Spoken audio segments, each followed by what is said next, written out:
इतना तो यहाँ अरे यूनिवर्सिटी का सबको पैसा खुशबू खुश ये होगी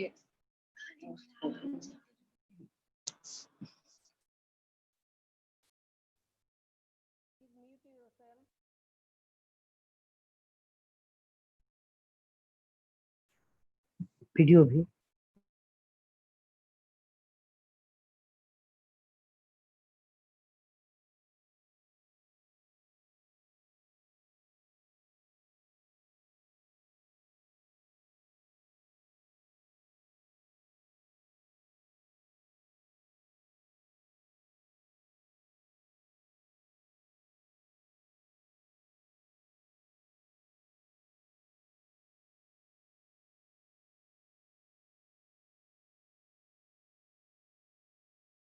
पहले ही से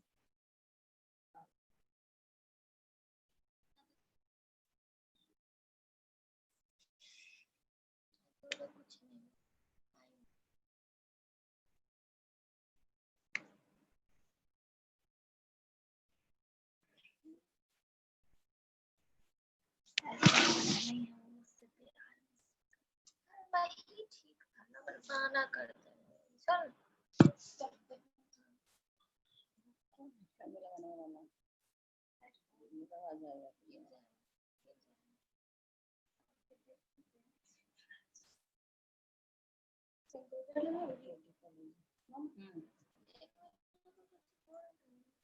देख क्या करूँ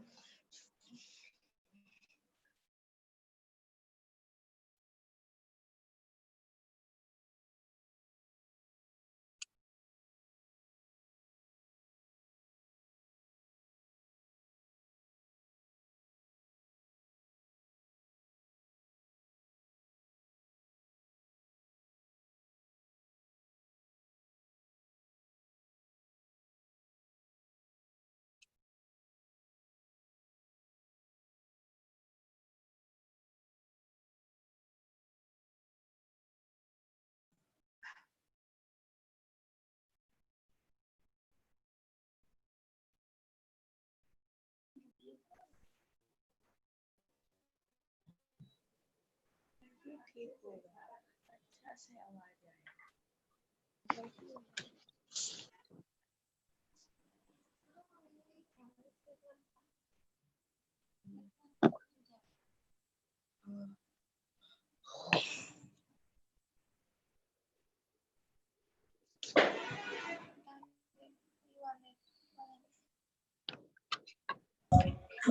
मेरी आवाज में वीडियो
ईयरफोन है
Good morning, Saja ma'am.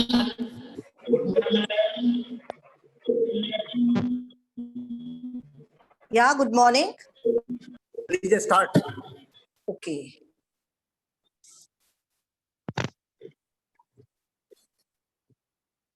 A very good afternoon to all. Honorable speakers, Dr. Afaq Akhtar, MD, Harvard School of Medicine, former faculty, Department of Psychiatry, Harvard University, Dr. P.U. Ghosh, Associate Professor, Department of Political Science, Lady Bourbon College, University of Calcutta, associated with United Nations High Commissioner for Refugees and the International Committee of the Red Cross, New Delhi. Our principal, sir, our patron, Professor Indrajit Prasad Roy, esteemed faculty members of different institutions, and my dear students. I, Shailaja Sinha, on behalf of Ramakrishna Dwarika College Fraternity, extend my warm welcome to you all in this international webinar. The topic is psychopathology and global politics during pandemic.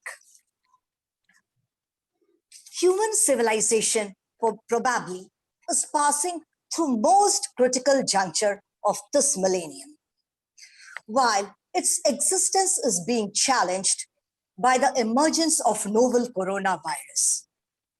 This unpredictable, fast-spreading infectious disease has been causing anxiety and distress, all of which, according to WHO, are national psychological responses to the randomly changing conditions. Therefore, it is imperative to determine the various possible ways in which COVID-19 pandemic will be impacting the world's mental health. And we are privileged to have amongst us Dr. Afaq Akhtar, who will be enlightening us on this topic. This crisis is apparently changing the state of global politics too.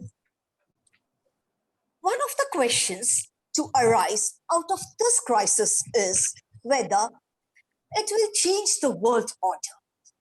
It is important to consider how different powers have been responding during this crisis and who will be the power players in post-COVID-19 world.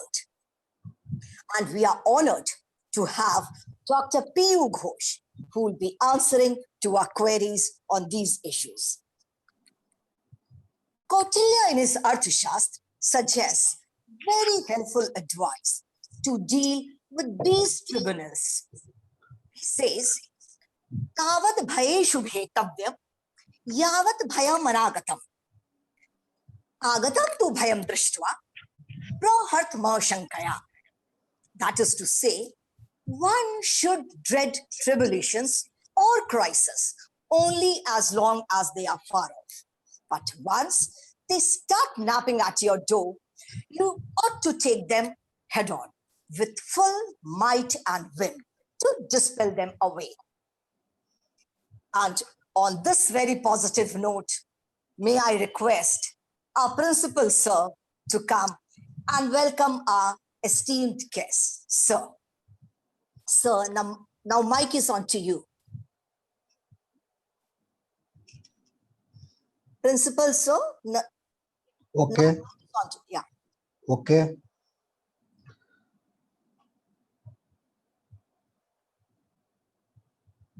Good afternoon and welcome to all in this international webinar.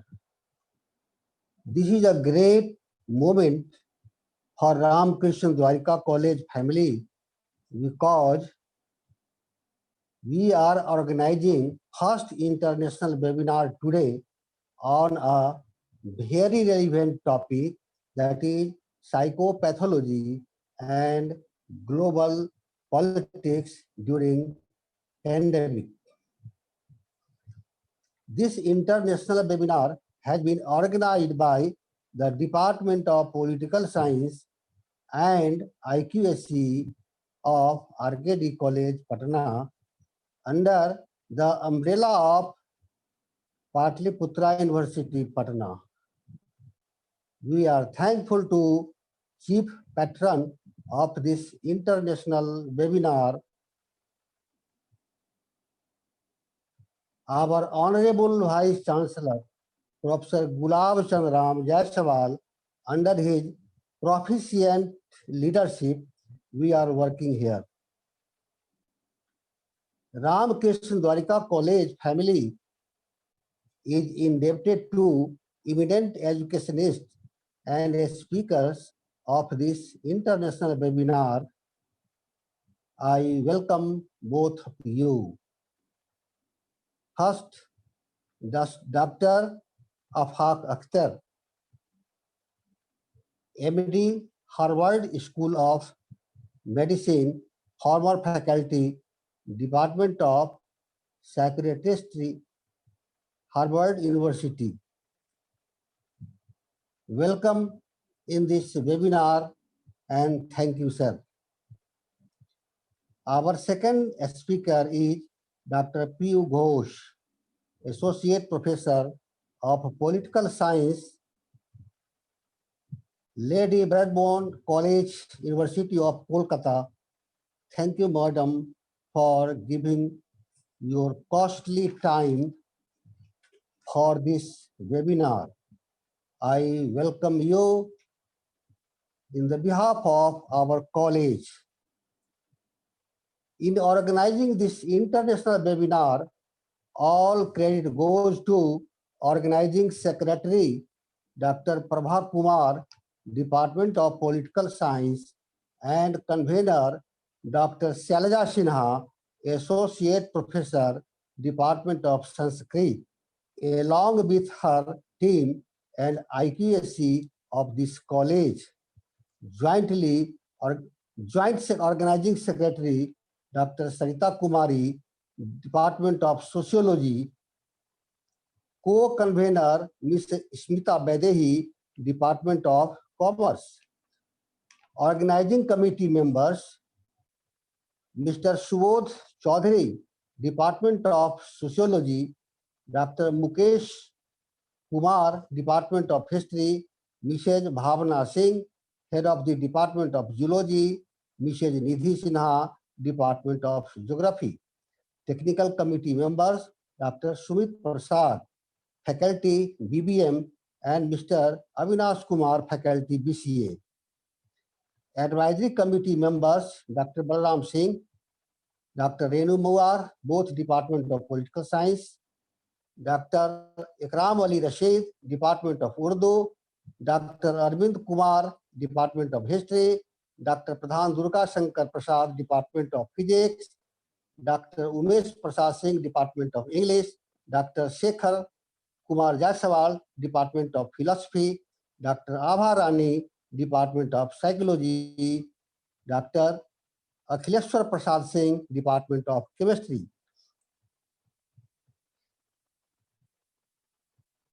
Thanks to all of you for cooperation. At last but not least, I am very much thankful to all respected principals, teachers, research scholars, students, staff of this college, and other participants participating in this webinar.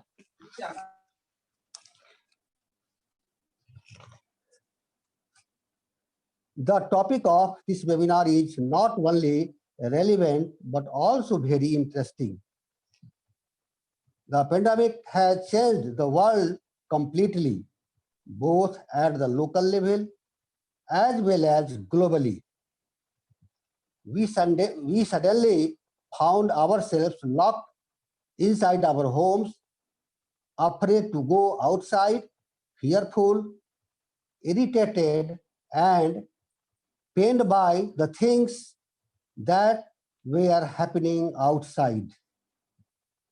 This had a telling effect on our mental health, greatly confused by the sudden spurt of events. There was a profound effect on many things important to one's life, such as employment, freedom, etc. We saw tens of thousands of people traveling before barefoot on road at the time of pandemic COVID-19, more than 1,000 kilometers on hot summer afternoon.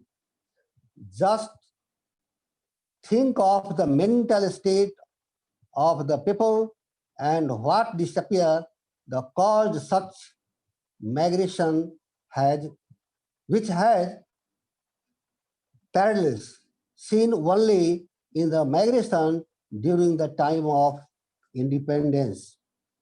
COVID-19 pandemic has undoubtedly made a huge impact around the world within a very short time span. The impact of this unknown infection is much beyond its symptoms. It has become a part of our experience, threatening the very way of living. The pandemic disrupts personal and professional lives severally and affect people and society on several levels. People of all age need psychological support during this COVID crisis. Since its outbreak, the COVID pandemic has impacted most countries and regions across the world and is considered by many analysts to be a game-changing event in the world politics.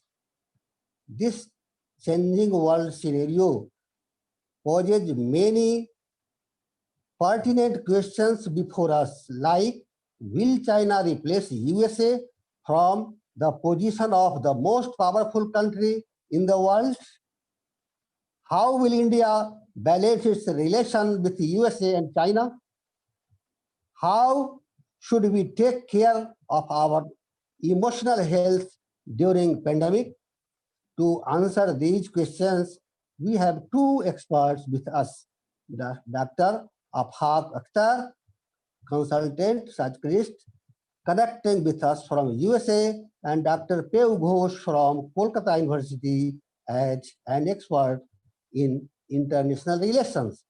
I welcome again these distinguished guests and thank them for accepting our invitation to be the key speakers of this international webinar.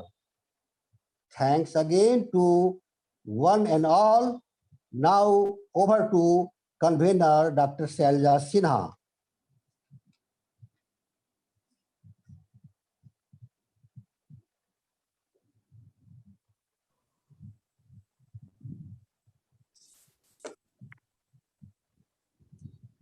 Shailja ji. Yeah, sir. It's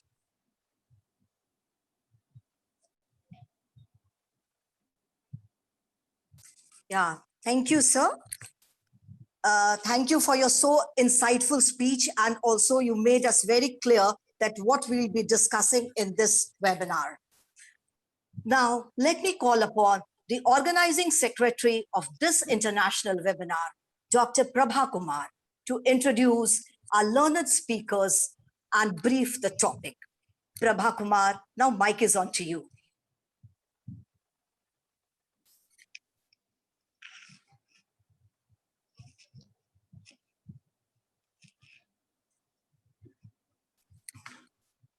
Dr. Prabha Kumar, mic is on to you. Thank you, Sharja. A very warm and pleasant good afternoon to one and all participating in this international webinar on psychopathology and global politics during pandemic. Organized by the Department of Political Science.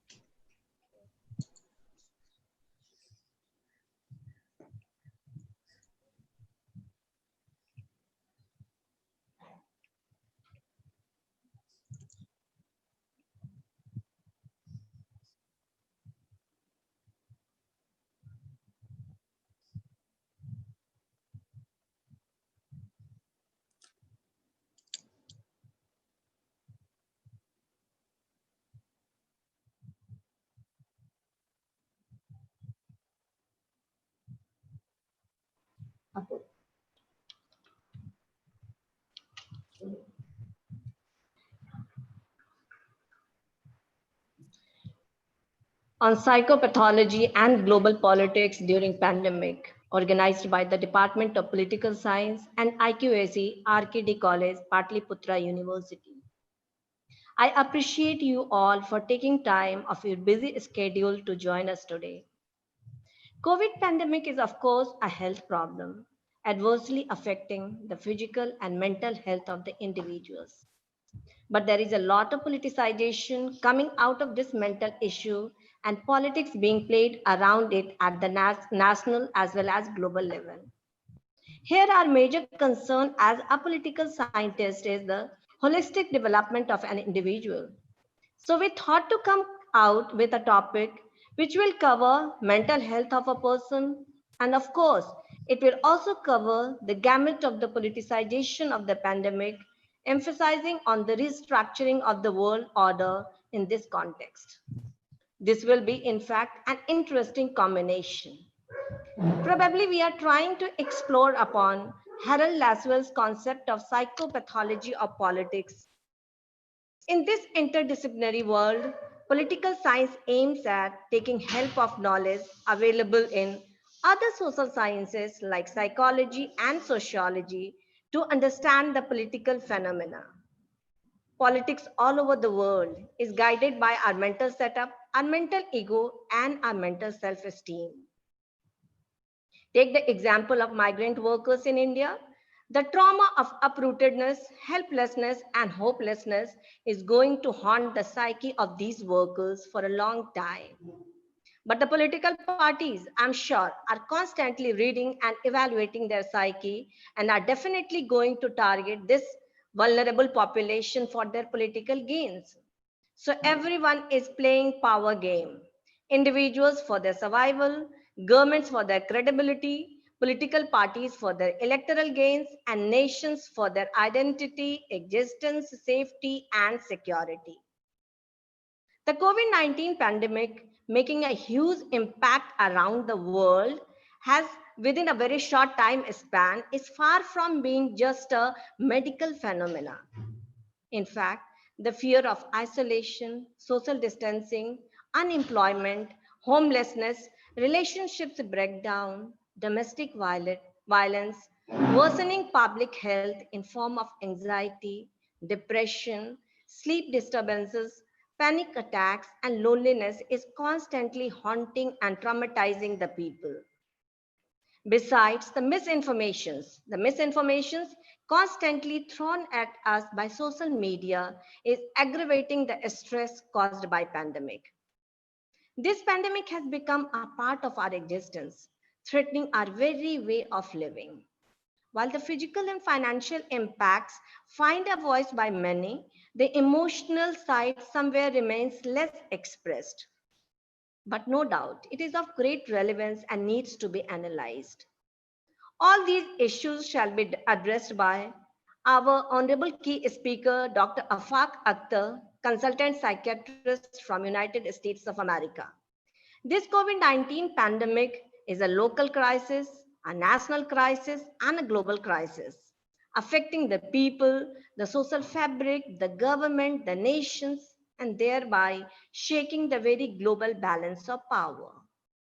This pandemic has really generated an intense discussion about the consequences of the still unfolding crisis on the emerging global order. On the one hand, we have witnessed constraints in the willingness and ability of USA to provide global public goods and a strong global leadership for fight against COVID-19. On the other hand, China is trying to fill the vacuum and package itself as a global leader in pandemic response. But the question is, will international community trust China? The COVID-19 has brought the entire world to a standstill, except for China, which is finding it a perfect time to escalate military conflicts, intensify border disputes, and curtail democratic voices. India is facing the brunt of China's aggression at LAC. So at the global level, this pandemic has severely affected almost all countries of the world. And when USA, the great superpower, succumbed to the fatalities of the COVID, what to say about the developing countries like India with such dense population? All these issues shall be discussed by our highly qualified resource person, Dr. Piyush Ghosh. Now, with great joy and immense pleasure, I, Dr. Prabha Kumar, Organizing Secretary and Assistant Professor, Department of Political Science, R.K.D. College, feel honored and privileged to extend my warm welcome to our distinguished key speakers, Dr. Afaq Akhtar, Consultant Psychiatrist from USA, and Dr. Piyush Ghosh, expert in international relations from Calcutta University. We appreciate you both for taking time off your busy schedule to join us today to grace the occasion. We feel honored to have Dr. Afaq Akhtar as our first speaker. Dr. Akhtar, MD, Howard School of Medicine, former faculty, Department of Psychiatry, Howard University, has been practicing as consultant psychiatrist and addiction treatment specialist in USA. He is a prolific writer and educator delivering guest lectures in various educational institutions. Dr. Akhtar resides in the world's worst hit state, New York City, and hence has seen the devastations caused by corona so closely. I'm highly indebted to you, sir, for connecting with us from another corner of the world at such odd time. Now, without taking much time, I request Dr. Akhtar to share his experience and expertise with us.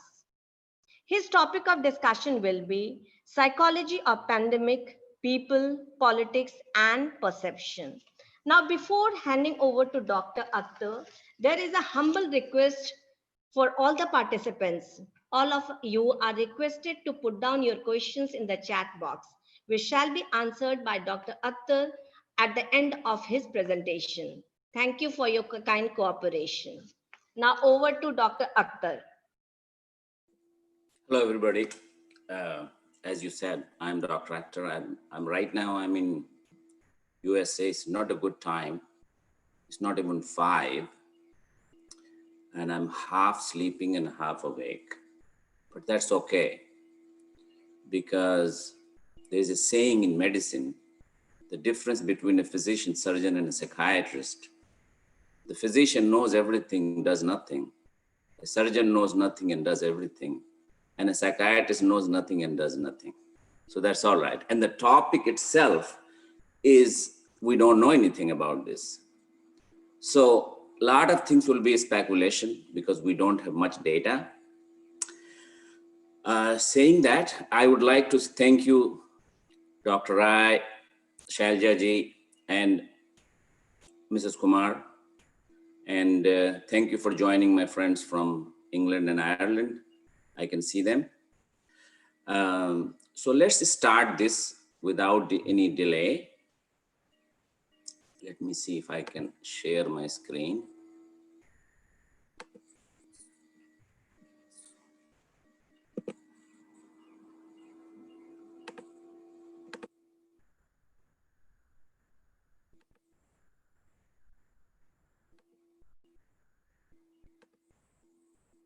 Okay, you guys can see my screen.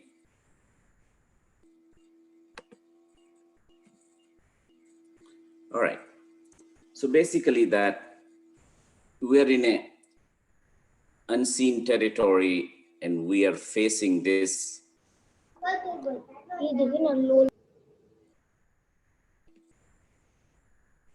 that we don't know much about it. Now it is like anything we have seen. But before we go any further, I would like to dedicate my presentation to one of our cook in BN College Hostel when I was there. He passed away. His name was Kameshwar Prasad, and he passed away in 2014. I still have fond memory of him, so I wanted to dedicate this presentation to him. Now, pandemic, how it is affecting people, most we don't know. But whatever we can guess or whatever we know, I would like to share with you.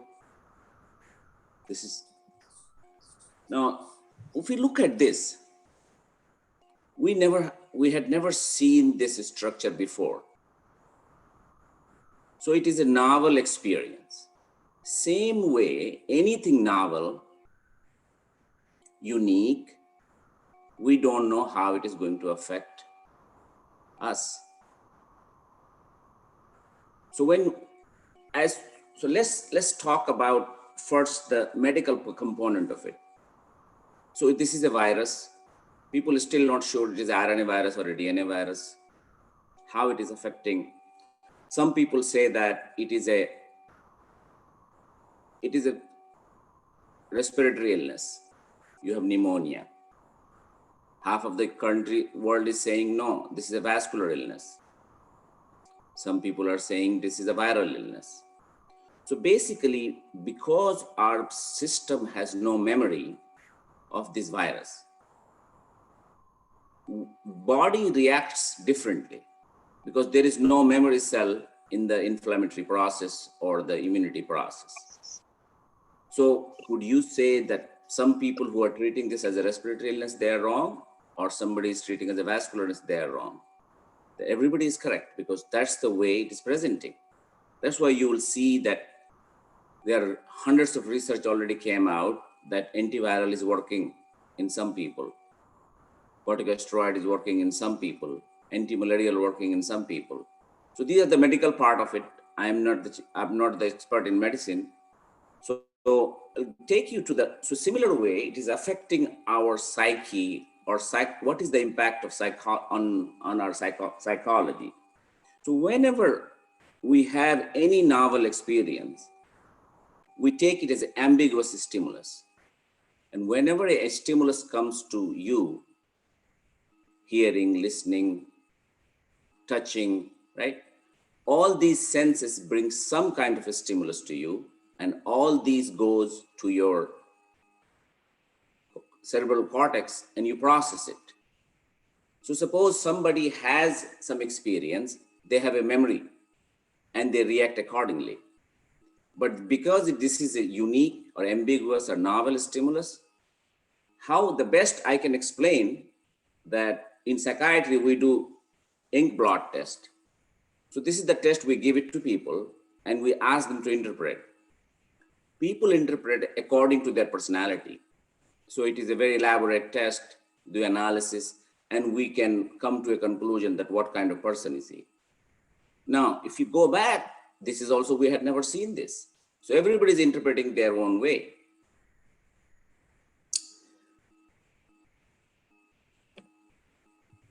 Now, if you know that how these basic things I'm just superficially explaining because it is important to understand how our mind works. And most of the things about mind we don't know, how it processes information. But whatever we know, basically it has two components, which attracts psychiatrists. One is the limbic system. Limbic system is all about fear or emotions. And that information goes to the frontal lobe and gets processed. Because this is a novel experience, everybody is interpreting their own way. Suppose somebody has experience with flood. They know how to deal with flood or earthquake or terrorist attack. People know how to address that, but here we don't know. So how will we interpret it? Depends on what kind of person we are. So everybody has different personality, different genetic loading, and different environment. So that's why you will see that all kind of psychiatric illnesses has surfaced. So this limbic system is about emotions, fear, or pleasure. Now, if some young people are there, let me give you a tip. Suppose your girlfriend is not agreeing to marry you. Take her to a place when she's stimulated, hyper-stimulated. Take her to a roller coaster ride or in a hike, and then propose. Most likely she's going to accept it, because at a heightened emotion, people do a lot of things without thinking. So that's what we have. We have mass psyche of not knowing what to do. So people are behaving weird.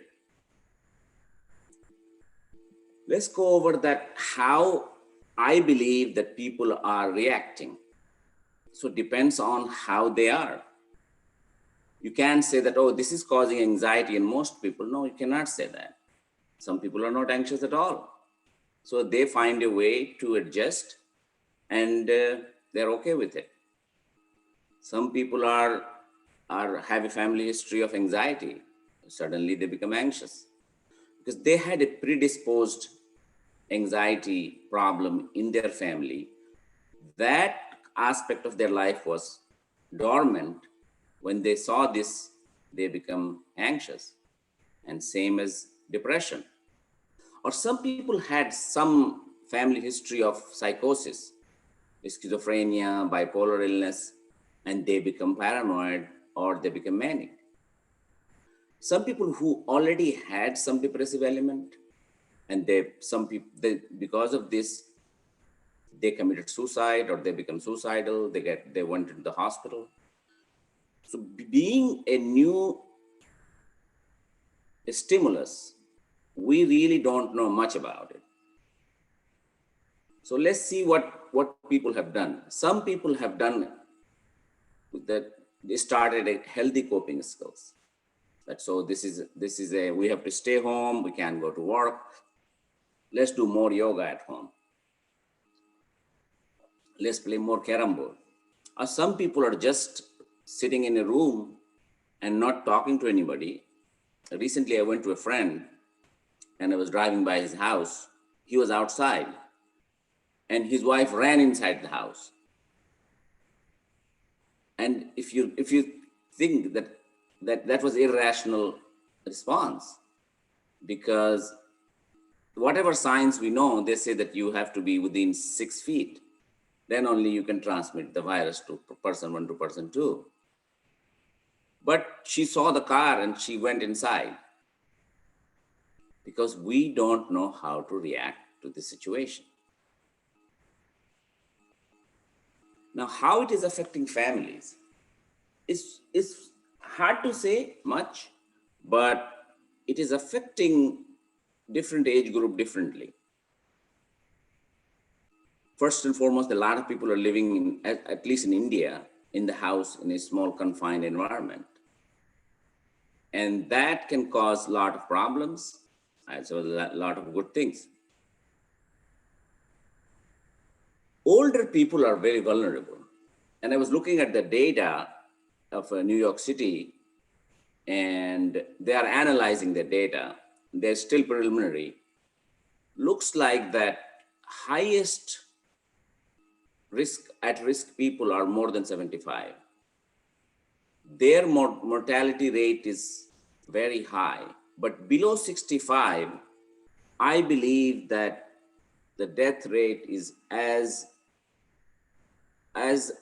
equal to, I would say, if not too much, too high, like flu.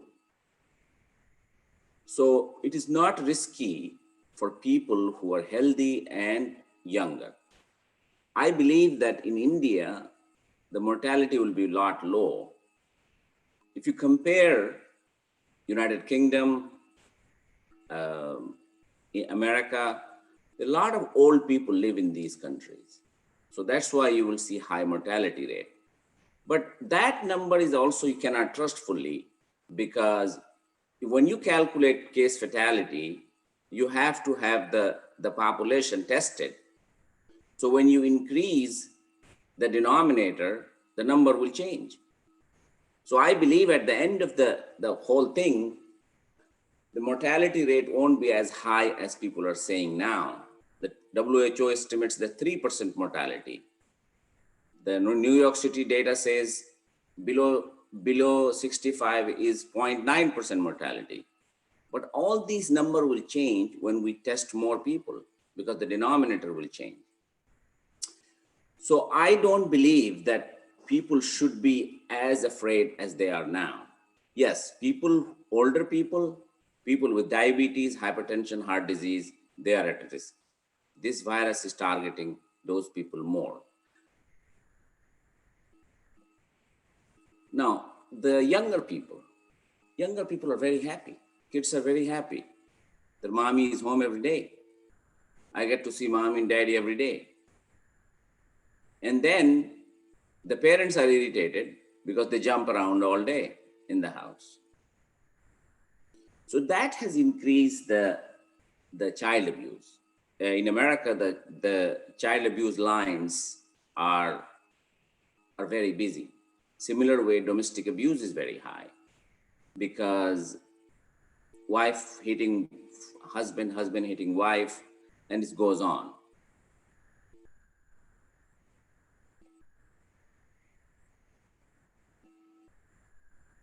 Teenagers.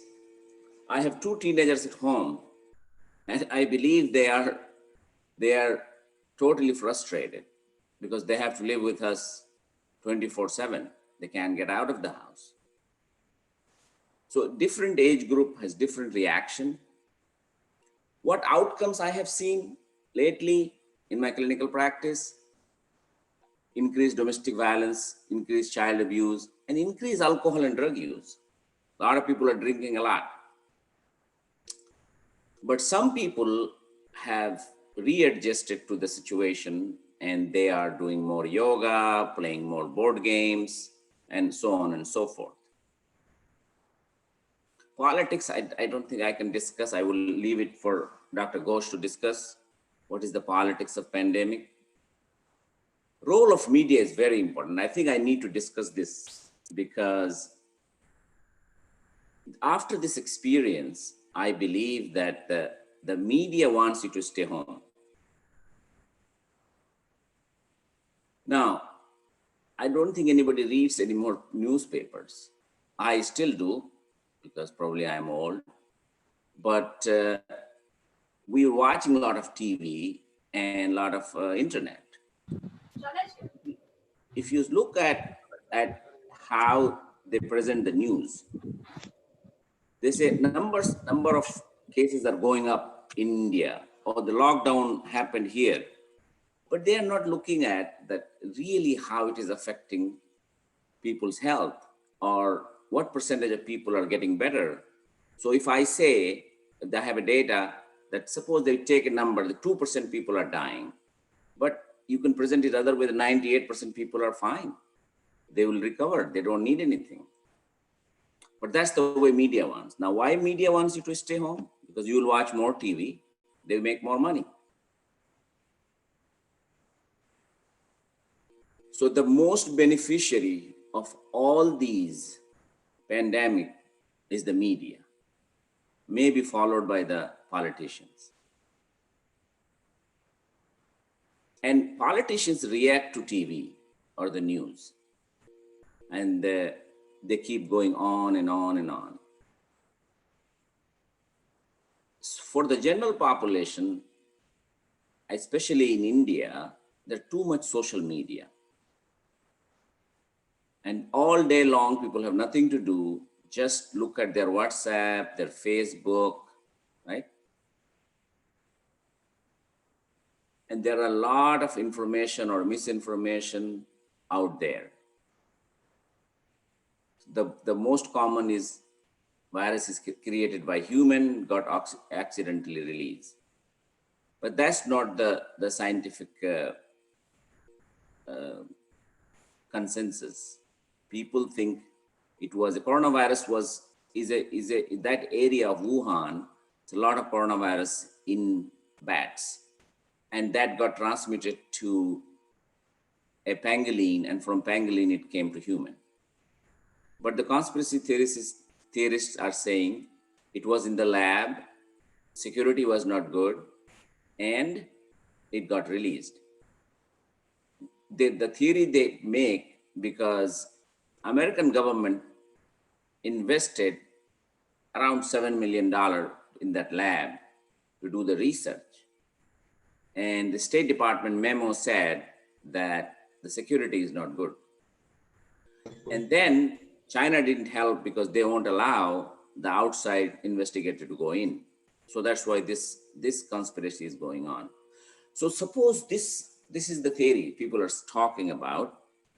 Now, people in general population who has a paranoid touch in them, they have a personality who doesn't trust anybody, they will get floridly psychotic. They will start hearing voices, become paranoid, become delusional. Now, the another theory I heard, that this virus was created by China and America because they want to kill their older people. Because that costs too much money to government. It's completely rubbish. Then some people have this, the vaccine companies created this virus so that they can sell vaccine. I don't believe none of this. Because do I believe that it was a bat virus came to pangolin, and from pangolin it went to human?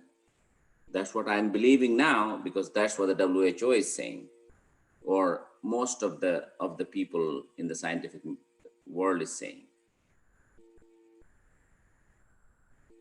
So the politics I leave for Dr. Ghosh.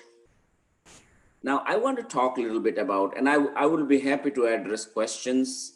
And I think my style of presentation is that I do interactive, talk to people, but this is not the good forum, and this is not the good time because I'm half asleep.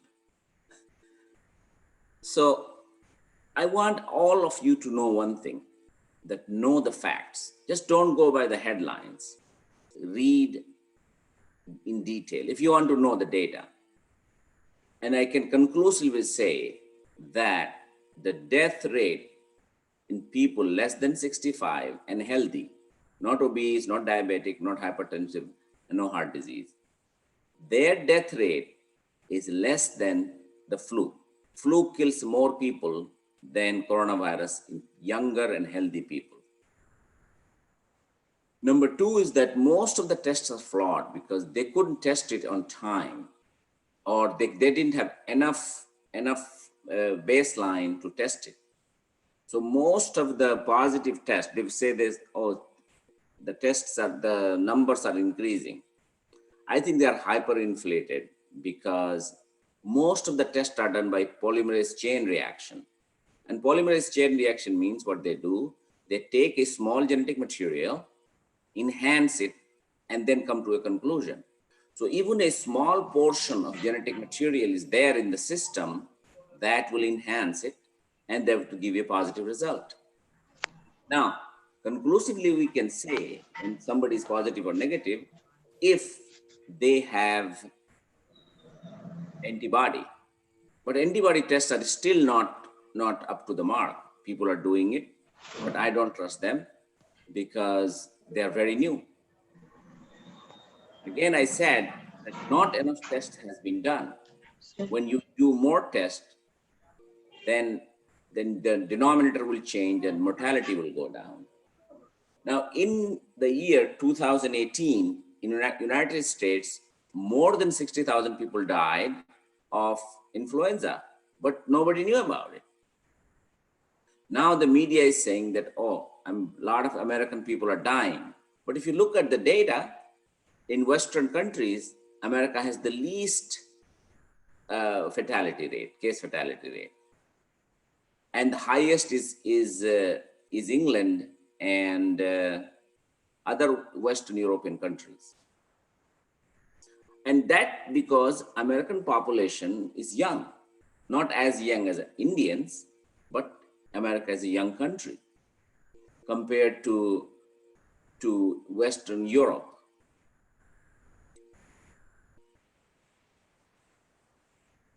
So what I see the trend, I may be wrong, or a lot of people will be wrong in a lot of things in several years when all the data comes in, that usually the herd immunity develops when around 60% people are infected.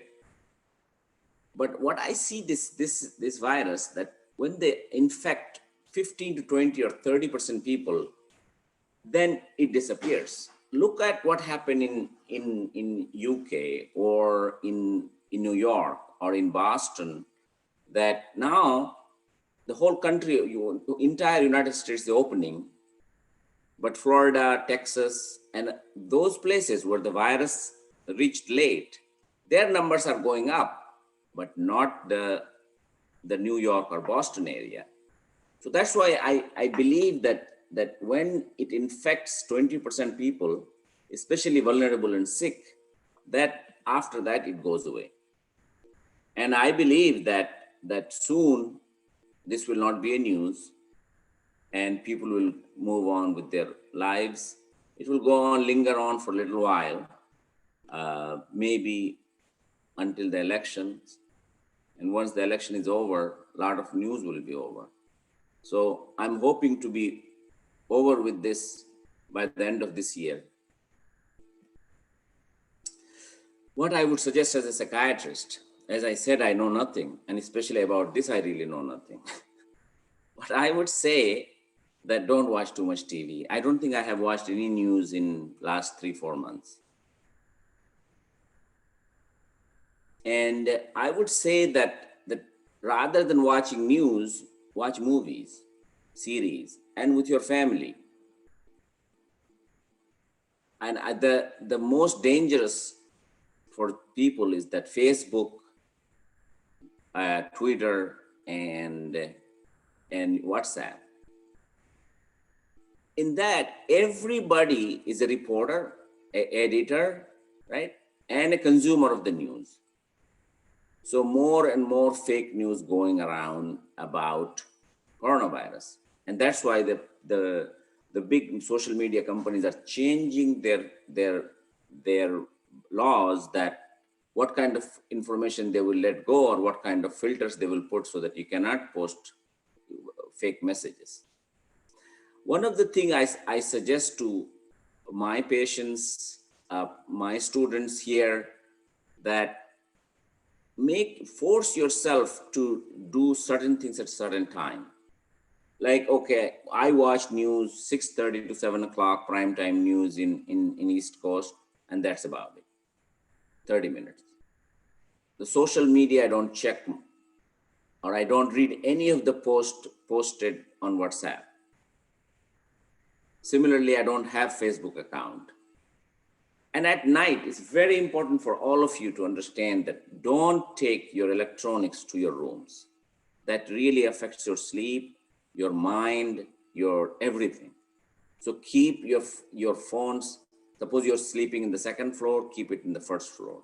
If you're sleeping in the, don't take your phones to your bedrooms. And don't discuss anything in the social media or in a casual conversation, because they are doing it. The media is doing their job anyway. They're doing poorly. And that's the whole thing, that sensationalization of the news makes them more money. So they will keep doing it. The moment you start watching less TV, they might change their messages. Again, people are focusing on rate of infection. I don't look at the rate of infection. I believe that at some point, they all will be infected at some point. Look at the fatality rate. Look at who are the vulnerable people. And we should protect those people rather than make them more anxious. We should tell them that, okay, you're not getting out of the house, you'll be okay. And we are going out, but we're not coming into your room so that you are okay.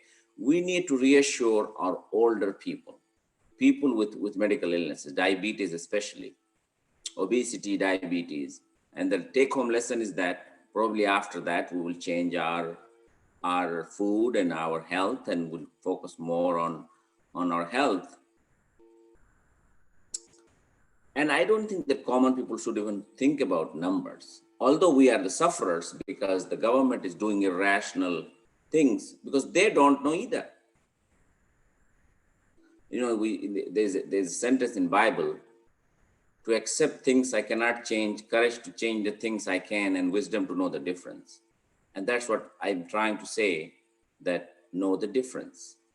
It's not all bad. If you're healthy, you shouldn't worry about it. And if you're old and you have diabetes, try to protect yourself. And it's not the end of the world. World will move on and we will get to the normalcy in life. But I would say at the individual level, everybody should introspect themselves, that what kind of person he or she was before March or before February. Are you eating more, gaining more weight? You're sitting home, you have access to food. And knowing is the half of the battle. So I want everyone who is attending this webinar, look at yourself, your behavior, your psyche, that are you eating more? Are you not eating at all because you are anxious? Are you easily irritated? Especially the teenagers. The depression in teenager presents as irritability. Suppose in older people, depression presents as low mood, no energy, no motivation. But in teenagers, they present as irritability. So look at your teenagers. If they're more irritable, then they might be depressed. And ask your family members how they are feeling. In our culture, we don't talk about our feelings in India. It's no harm talking to each other that how we're doing. And if somebody you think is depressed, it's no harm taking a trip to a psychiatrist or talk to your doctor and see what they suggest. Again, some of the depressive symptoms are you feeling helpless? We all feeling hopeless and helpless, but what degree of it? And how can we change that thinking? Because if you think how our behavior changes the way you think, thinking change our behavior. So that's what the psychiatrists do. They look at the behavior and they try to understand what kind of illness they have, because we don't have any test. We can do a MRI and CT scan and would know if there is a brain tumor or there is a appendicitis. We all have to look at the behavior in order to understand what kind of psychiatric illness they have. So look at your family members, look at people around you. And also we need to think, at the end of the day, we transmit energy around us. So suppose I have 4 people in the house and I am anxious most likely I'm being the head of the family, I will make other people anxious without saying anything. So if I can reassure myself if that, okay, no, I need, being a head of the family, I need to be calm. I need to transmit a calmer energy around me. Anxiety is the most common symptoms I'm seeing. People are very anxious. And I will talk about how to help your anxiety. And a lot of people have lost interest. And that's one of the symptoms of depression. So if you have lost interest, try to get back to things you enjoy. And a lot of people are drinking a lot. And in fact, I just looked at the data a couple of days ago that the overdose deaths have gone up in America by 14%. Now, a lot of people would think that, oh, American deaths are horrible. A lot of people are dying. But you can't say that because it is a big country. You can't compare with America with Hong Kong or South Korea. America is a big country, and America is a transparent country. We don't hide anything in America. It's a very transparent country. And that's why it is a news. But if you look at the data, our mortality is better than Italy and England, and better than a lot of Western European countries. But media never talks about it. What I would suggest you should do, watch no news. No more than 30 minutes news. Delete your WhatsApp. If you are getting depressed and getting more anxious, I would just give it up for a little while until this is over. Do yoga. Just recently is done double-blind randomized control trials that the yoga, doing 30 minutes yoga every day is more therapeutic for anxiety disorder than any anti-anxiety medication. Similar way, meditation is better. There was a research done in New York City that they randomized group of children between taking ADHD medication and doing meditation. Meditation beat the yoga and meditation beat the medication group by margin.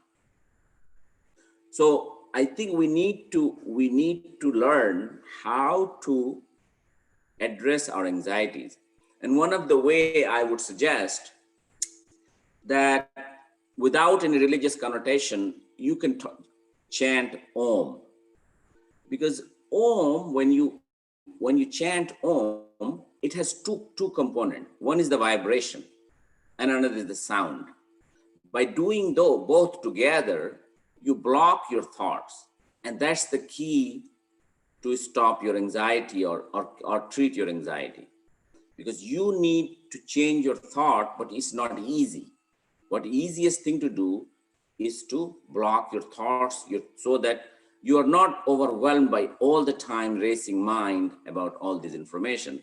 So blocking is very important. Now, some people say you should, I can do Om chanting, okay? Well, you read a book loudly, or you play harmonium and sing Maggi songs loudly.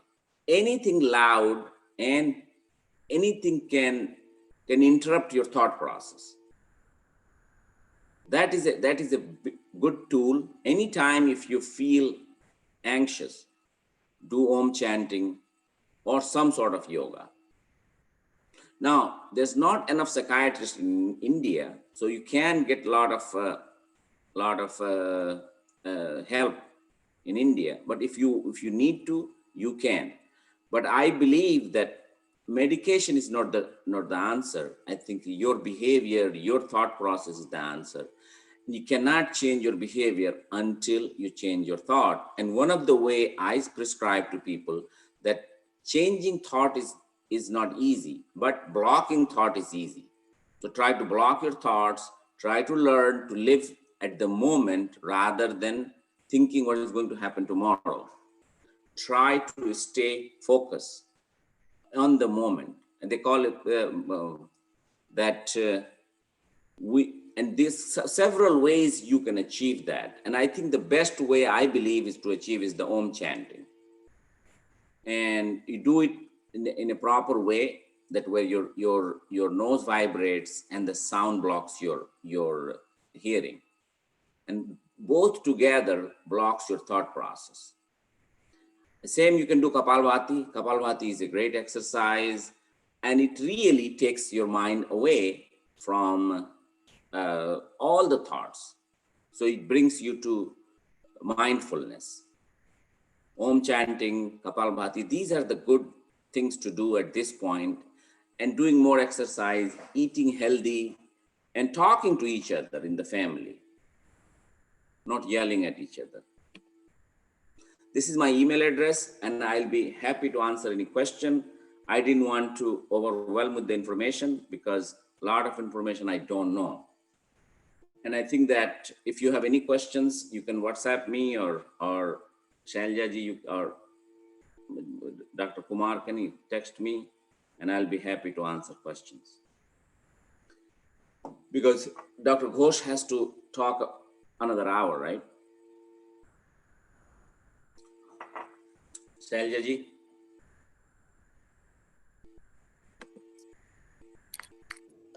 Dr. Prabha Kumar will be taking up the questions, sir, because there are many questions in the chat box and I'm seeing it. So, Dr. Prabha, will you please put the question to sir? It will be hard for her probably to do it. Okay.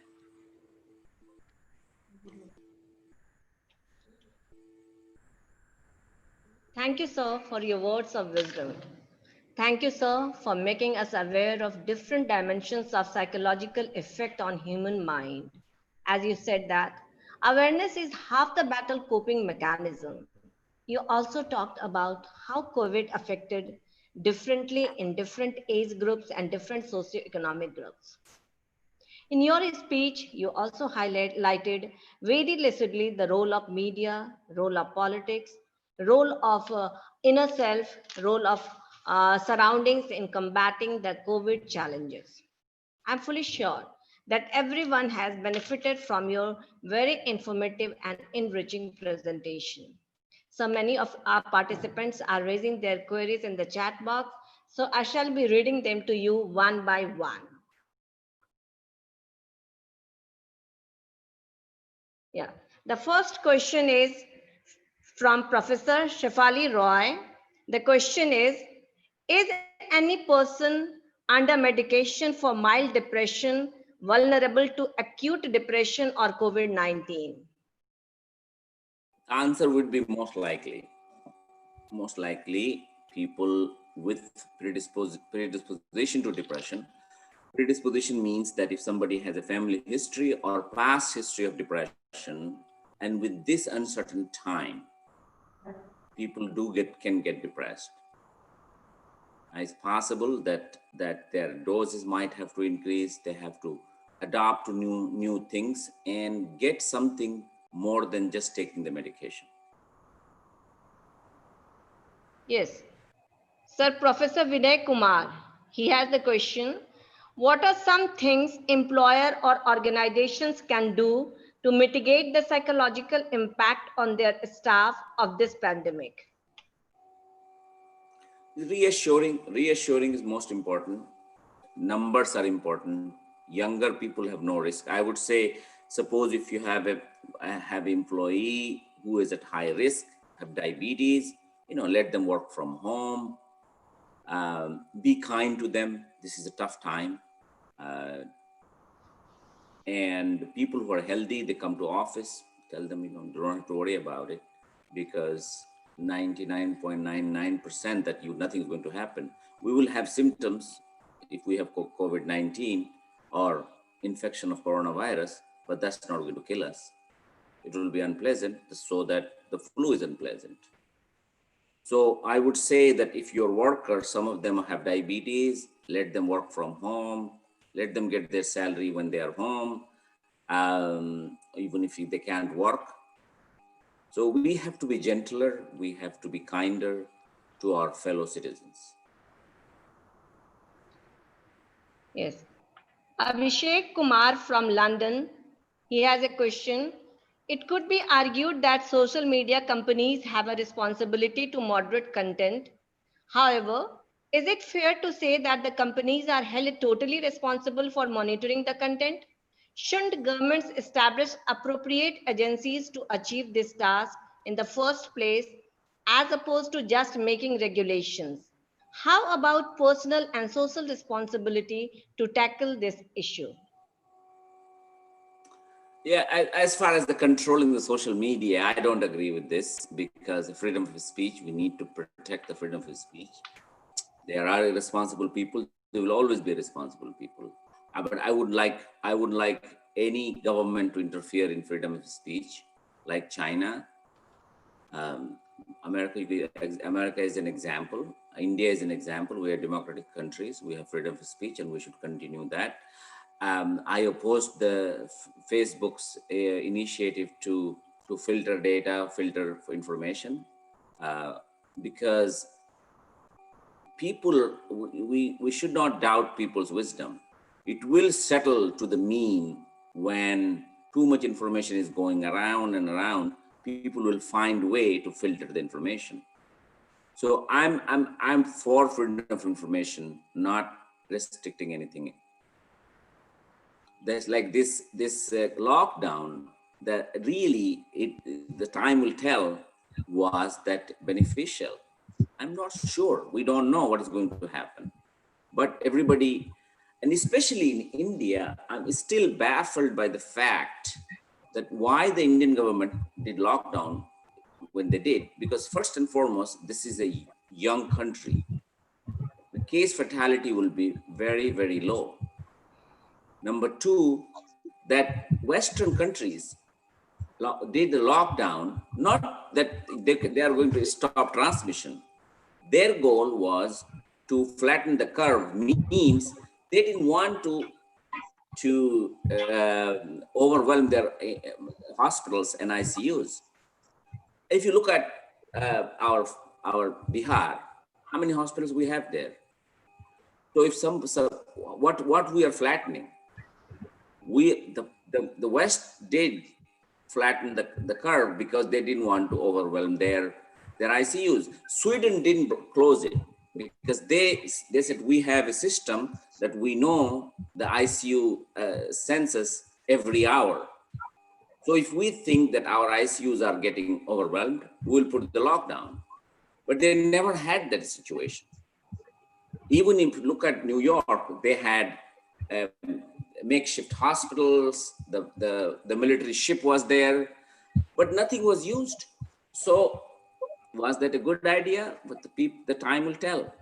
People have this idea in India that if we keep lockdown, people are not getting the infection. I don't think that's going to happen.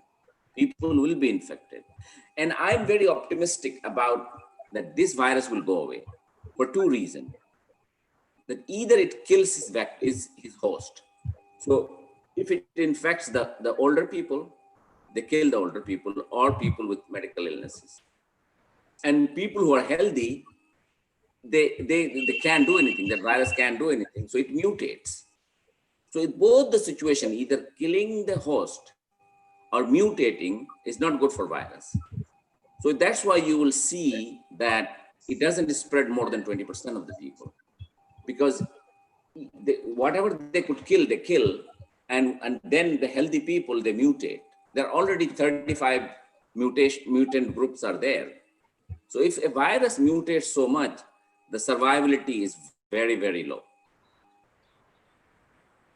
Yes. Now another question is from Shreya, Mumbai.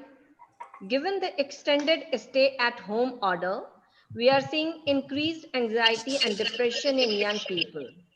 What do you suggest them to do to cope with this challenge? That's very hard, honestly. For young people, it is very hard. They're full of energy. They want to explore world. They want to get out. They don't want to be with their parents. It's hard for them. They become irritable. They start yelling and screaming. A couple of things I would say for the parents: that make a rule in the house that anybody who raises their voice are irrelevant. You can't raise your voice. Okay, you can talk. this is unfortunate time. What can we do? So create, things that we can do all together as a family. Whatever, gardening, playing carom board, Ludo, board game, whatever you want to do it together, so that nobody is left around and then doing their weird thing in their rooms. And try to restrict the electronics. That's very important, because unless you do that, you wouldn't know how your child is behaving, or how your wife is behaving, or husband is behaving. You need to keep watchful and keep an eye on each other. But it's very hard for young people. It's okay for middle-aged and older people, but it's very hard for younger people. Kids are okay, but I think that the most irritable and most affected people are teenagers. I would say between 13 to probably 25, because I still consider that in new generation, people don't mature until 25. So another question is, what will be the effect of COVID or pandemic on the psyche of frontline workers like doctors? Yeah, doctors are afraid because the death rate among doctors are very, very high. And one of the reason I can analyze this, because the number of viruses in the first shot they get. So suppose somebody gets 1,000,000 virus, they have high chance of dying. Then somebody gets, 50 virus. A small dose of virus is good for you. It might develop immunity in you, but a huge dose can kill you. And the most likely the getting the huge dose are doctors, because they are managing the patient all the time, or the healthcare workers, ambulance people. So they are afraid, and I don't blame them if they are afraid, but that's their job. And I was so shocked that not a single doctor took time off, or nurse took time off, or went sick. They said, "Oh, I can't go to work." And that was very encouraging, that people take their job seriously and they don't try to cut corners. In India, the most of the health is managed by private sector, and they're closed. They need to open up. I'm not sure why they're closed, because there's no enough government support there, government hospitals. So the private sector is helping, and I think they need to come out of it. Yes. Megha Sharma from California has a question for you. How is the COVID-19 experience impacting the psyche of the children in their formative? Yeah, so they will be the most affected people in probably 10 to 15 years. So what happens that the kids cannot learn at home. They have to go to school. And closing school was in my opinion, was the worst decision, because children don't get easily infected, number one. Number two, that they don't infect other people. Adults can infect the children, but children don't infect the adults. That's the prevailing hypothesis. The other thing, that not going to school is affecting the poor the most, because they don't have thing at home to learn, like they don't have a computer, Zoom, or internet. So they are most affected. They were learning when they were going to school for food. They get lunch, they went to school, but now they're not going. They're not learning. And one of the way the jails are constructed in Western world, that they look at the data at 9 or 10 years of age, the kids who cannot read, they plan to build that many jails in 10 years time, because the prevailing thought that when they're 19, 20, 21, they will be in jail. So in 10, 15 years time, the crime might go up, because these people are not learning. The kids are not learning, not going to school. And that's disastrous. The most affected people will be these kids in 10 years time. The age group between 7 to 10. Now, Kriti Gautami has a question. Herd immunity has failed in Spain. People's body is not able to make antibodies. Even when they do, it doesn't stay in the body for long. Why is it so, and what can be done about it? Okay, this reinfection, the issue of reinfection, you always peddle this information that, oh, this person has reinfection. I don't believe there's a reinfection. I think that the part of the virus lingering on in the system, and then when you do PCR, that enhances that part of genetic material and making it positive. So one of my friend, he's a physician in Texas, and we were talking, and he said, I have a patient for last 3 months. Every time I do his virus test, he's positive. It's really, that data is still doubtful in my mind. As far as the antibody is concerned, I think it's developing antibody. No. I don't believe reinfection is possible, but those, because our tests are not reliable at all. We didn't have enough time, but probably it will take a year or two before we can develop reliable, high sensitive, and specific tests. So I wouldn't think that, and these are the anxiety provoking ideas, those reinfecting, oh, he can do this. I don't believe that, because the tests are faulty. Most tests are faulty. In fact, United States allowed antibody test without FDA approval, and it was a disaster. Then they stopped it. They said, no, you cannot do it, because the tests are really unreliable. So you cannot go by what tests are there. Just look at the what is the fatality, case fatality rate. That's important. And what age group, what we can do to improve our health. So people who are diabetic, they should think about being vegetarian, being cutting their grain, right?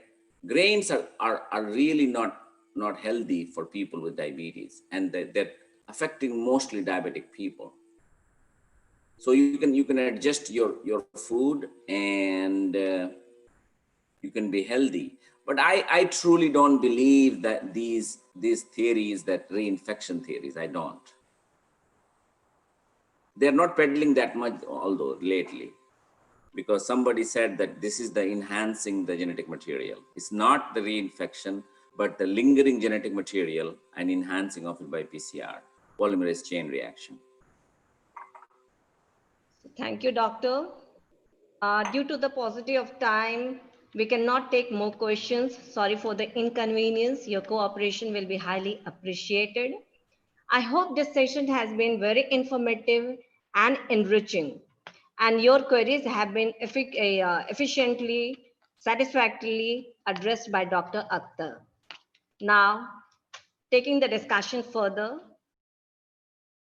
with great joy and immense enthusiasm, I feel honored to extend my warm welcome to our second honorable speaker, Dr. Piyu Ghosh, Associate Professor, Department of Political Science, Lady Brabourne College, University of Calcutta. She specializes in international relations, international political economy, politics of South Asia, migration, refugee laws, etc. She has also authored some books like International Relations and Indian Government and Politics, which are very popular among the academicians and students of Indian universities. She has a number of articles in reputed journals and chapters in edited books to her credit. She is a highly qualified academician with distinguished teaching career. Thank you, ma'am, for accepting our invitation to be one of the resource persons of this webinar. Her topic of discussion is Global Politics in COVID Times, the Great Power Game. Now, I request you, ma'am, to share your expertise with us. Over to Dr. Ghosh. Much audible. Can you hear me? Yeah. Thank you, ma'am, for accepting our invitation to be one of the resource persons. Can you hear me? May I? May I start? Hello? Hello? Yeah, go ahead, ma'am. We are able to see you. Hear you. You're audible, ma'am. Oh, thank you. Thank you, Professor Dr. Akhtar. It was so enlightening kind of discussion, because it's not only the teenagers that they are going through a troubled phase, we too are going through a troubled phase, because this is a kind of situation we're not used to. We used to go to our colleges, universities, teachers, students, and when from March 15th we have been staying indoors. It is really very painful for us. So it is not only the teenagers that they are going through depression, and some of my friends, they had case histories of depression and now they are on medication. So it is a really troubled time. And for me, as you said, I try to be positive because I have two aging parents, and if I sort of go into depression, then they might also get those negative vibes. So I have to stay positive, and I have invested in culinary skills, not so much of yoga, but I still before that I used to do a lot of dancing and all the stuff. But initially I was doing such things, but now it seems I get up in the morning and then again I don't feel like doing anything. But still now I'm investing in my culinary skills, so I think I'm online. So in another couple of months, when this thing gets over, when we get back to normalcy, I think I will be still the same person as I was before the pandemic. And during the pandemic, uh, little bit of not so normal kind of a person maybe, or behavior. But still, with that positive note and wonderful kind of you have done, what you have done is mass counseling for us, all of us who were enjoying your talk. Actually, it was not a talk, it was you're doing a mass counseling for all of us. And thank you for your illuminating remedies and positive vibes that you have expressed through your presentation. But so on the social front, on the psychological front, when we are confronting such challenges and we are living in a troubled times when the world has gone for a toss, everybody is clueless about what is going to happen to him or her in the next day. I'll just tell you that our area was absolutely a green zone. And Kolkata, I'll stay at Kolkata. Kolkata, in this area, there was not a single case of coronavirus. Suddenly, last week, this zone became a red zone. 3 were reported. So now we are again under lockdown. So there are guardrails all over place. We cannot go out, though it's unlocked too. For some parts of or different parts in different parts of India. In Kolkata and some other states in India, it is again locked down for us. So again, life has changed. So a little bit of outing, short trips that we were able to do, we're not being let out by the police. So it's a difficult time over here as well as internationally, because I will talk a little bit about global politics rather than the domestic politics, because as you said properly, I don't watch the news. Everything is covered more. They do more or excessive reporting of what happens or what is not happening also. We will try to make it happen. So I don't watch the TV. Yes, if you watch the TV, you will feel like the next day you're going to die.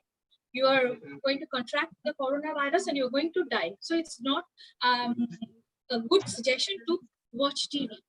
But when the world, the entire world is going through such uncertainties, uh, suddenly we find that global politics has also kind of got into a great game, a power game between certain powers, certain emerging powers, certain powers which were there, which had been there, and it is a power game which is being played all over, and India also is getting involved in that. Maybe not of its own, but it is being dragged into that power game too. So India now faces two problems. One, like rather than three problems. One, it has to tackle the COVID crisis. Another, it has to tackle its economic problem. And now it has to tackle its geostrategic and security problem. So it's a really a tough situation for a country like India, which is witnessing it's yesterday it was 7.5 lakh people who have contracted coronavirus, affected by coronavirus. And it's a huge number of people who are losing their job, unemployment. Think about the mental condition of those people and their family. Many are committing suicides because they don't know what they're going to feed their family the next day. So it's a kind of hodgepodge kind of situation. And in this situation, you find this in the global politics, a game for power, for capturing who will be the rising hegemon or who will call the shots in international politics that is coming up to the fore. And coronavirus, as you had, as Professor Akhtar had rightly pointed out, that there's a conspiracy theory about this, and the virus has been clubbed as Wuhan virus. So the conspiracy theory goes that China was doing some biological kind of research, and it let loose this, or there was a lack of security, and somehow the virus escaped the lab. So it's China which is the ultimate culprit in letting this world into this doldrums. So taking cue and who has been compromised, and taking cue from this, you find the United States, it has accused the WHO, and it has started the process from withdrawing from WHO. Whether that is a very good decision or bad decision, that only time will say. But it could have given another kind of thinking, and it could have stuck to WHO and made WHO perform its functions properly rather than just withdrawing from WHO. So it's a very difficult situation that we are facing now. Not only psychology, not only socially, not only economically, but politically, and also in our internal, not only domestic politics, but it also involves international politics, and which is really going to hit hard into countries like India or in the proximity of China. So let us start our discussion from the point that we know that international politics is all about the struggle for power. And the struggle for, as you know, there's a renowned international relations scholar who is said to be the forerunner of the realist school, Morgenthau, and who has been criticized for his very much pessimistic and state-centric view. But still, I would like to say that whatever he said, the very title of his book, Struggle for International Politics, Struggle for Power and Peace, it still holds good when you try to find out the essence of international politics. It is a struggle for power. And this struggle, it takes place amongst actors, we all know. And these actors in international relations is not like the film actors, it is the states who are the actors in international relations. They may be very strong states, they may be medium powered states, they may be very weak states. Nevertheless, it is the politics that happens amongst the states which shapes the way, or which shapes the landscape in which international relations or international politics would, or the course of international politics would assume. And what we see at present is that the strong states, what they try to do in a very Gramscian sense, they try to impose hegemony through manufacturing concept. This is also very much Gramscian.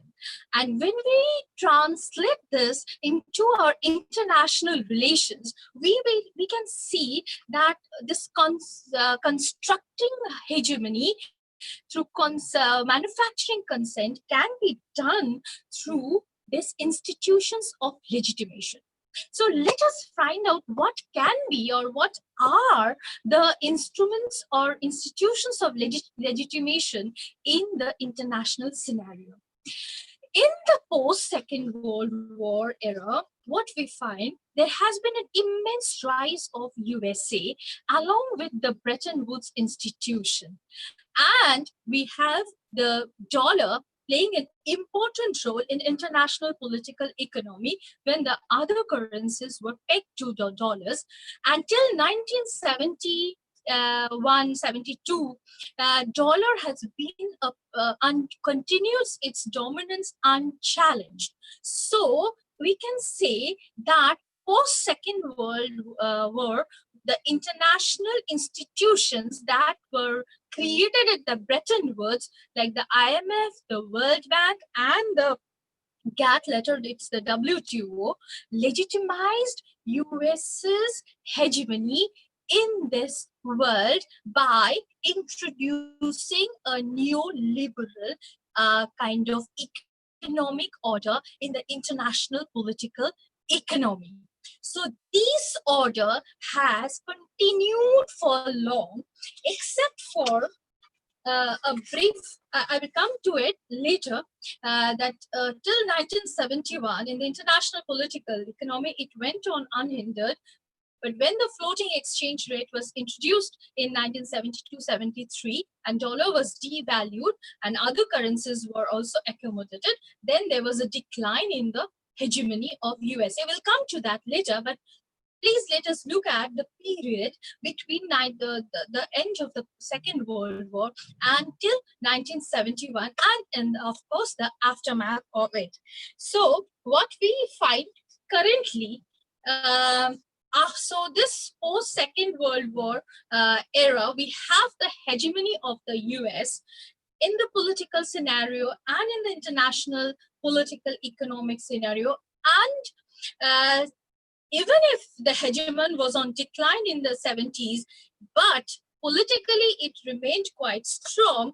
And after the disintegration of USSR, we have the sole superpower remaining in the world to call the shots. So we cannot say that the United States vanished. It became powerful. It has been powerful. It will be powerful given the size of its economy, given the performance of its economy. Only that the world, which was predominantly unipolar world after the disintegration of USSR, it tends to be a multipolar world with a hegemon. Maybe it's a declining hegemon, but still it is a kind of, it has a say in international politics. And we recently, due to the Ladakh crisis, we really saw how it can really call the shots, even to the revisionist power like China.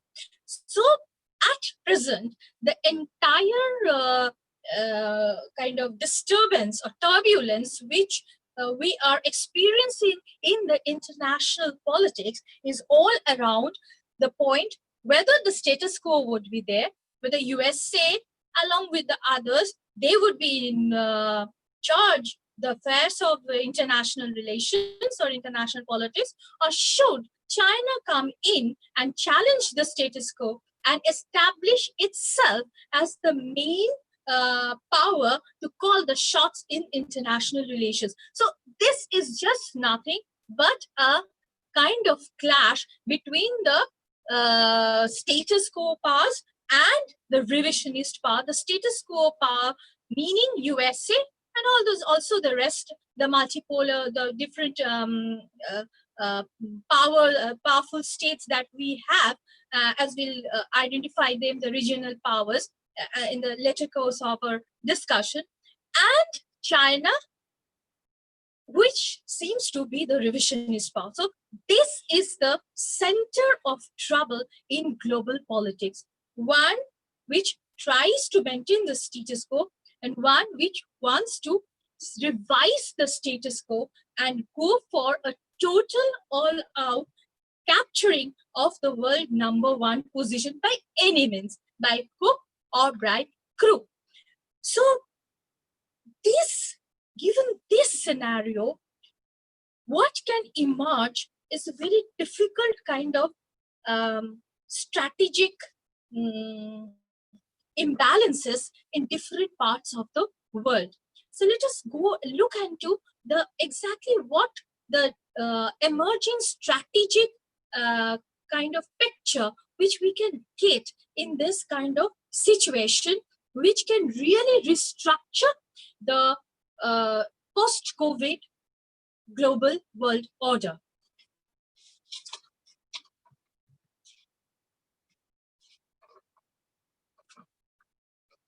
So I have tried to put a picture of the emerging post-COVID alliances and balance of power situations that can happen around the world. If China is thought to be challenging as a revisionist power, with China, you have its alignment with North Korea, with Pakistan, and with Iran. And then you have another kind of alliance of USA going through towards India, towards Japan, towards Australia, towards South Korea, and several other players. Russia is not to be forgotten. Russia has an understanding with Iran. China also has an understanding with Iran. Russia was supposed to have an understanding with China, but very recently, China not only claimed Galwan and other Gogra and Pangong So, and there were also skirmishes in Nakula in the Sikkim sector, but it claimed Vladivostok, which is a large city of Russia, as part of its territory, and therefore it has angered Russia too. So these powers seem to be very much engaged in a great game, and the theater of the great game is now going to be the Indian Ocean, the South China Sea, the Asia Pacific, and South Asia. Why? Because these areas, they are in very close proximity with this revisionist power, China, which would engage in any kind of disturbances it can create with India, with Hong Kong, with Taiwan, with Southeast Asian states, with Japan. So this entire region is going to be very disturbing, and this is going to be the great game theater. As far as China and India is concerned, China works on its paradigm of string of pearls that is encircling. You can see this is how China seems to encircle India by building deep water ports in Myanmar, in Bangladesh, in Sri Lanka, Hambantota, Gwadar Port in Pakistan, going down far to Africa, port of Sudan, then cultivating Maldives, and it's trying to encircle India with hostile neighbors so that India's rise as a hegemon in South Asia can be restricted and limited to its own territory, and it can assume control of the South Asian politics, as well as ensuring that its maritime Silk Route or maritime Silk Road, which is envisions, passes through South China Sea, Indian Ocean, and right to Persian Gulf. And you can see the picture. It is very complicated. This route, this blue one, is the maritime Silk Route, which connects this part of China, which is open to the ocean, to the entire world. And the other part, which is landlocked, it wants to connect to the rest of the world, right through Central Asia, almost knocking on the door of Europe, is its BRI, that is Belt and Road Initiative. And then you have the CPEC, or China-Pakistan Economic Corridor. So China has a lot of future strategies and visions, which is really going to make the political climate of this entire region very much heated.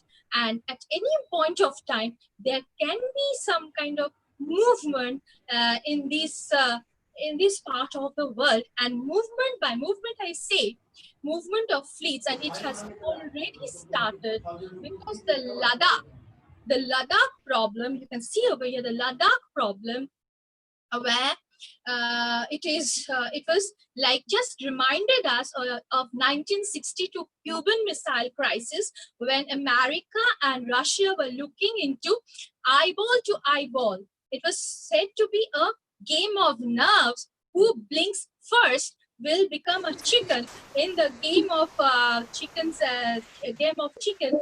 So it was like a game of nerves between India and China in Ladakh.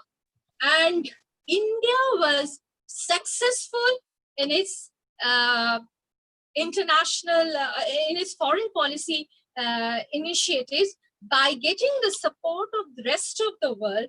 And we find USA moving in its fleet into the South China Sea, Russia coming into and almost guaranteeing India to provide with missiles and other things, so that in case there is an attack, India will be equipped with it. And India already had the BrahMos missile.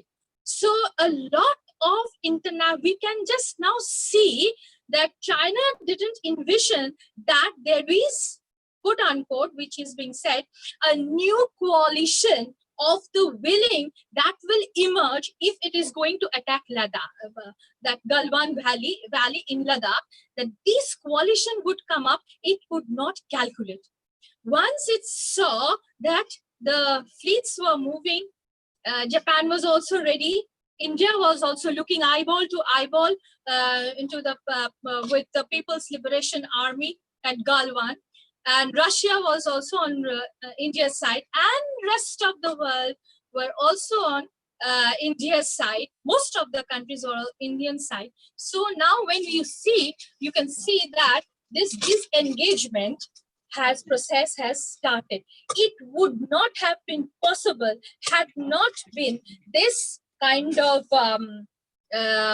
coalition of the willing had emerged and had threatened to change the balance of power in favor of India and not in favor of China. So it had to sit with, next week also they are going to sit with India, and they're going to talk about more disengagement, because now it is saying, we can see that this is today's news, that they have withdrawn from Gogra, but they need to withdraw from other places too, other posts too. So this is the great game, but you can't trust China. The dragon can never be trusted. The dragon can never be trusted, so you have to be on guard.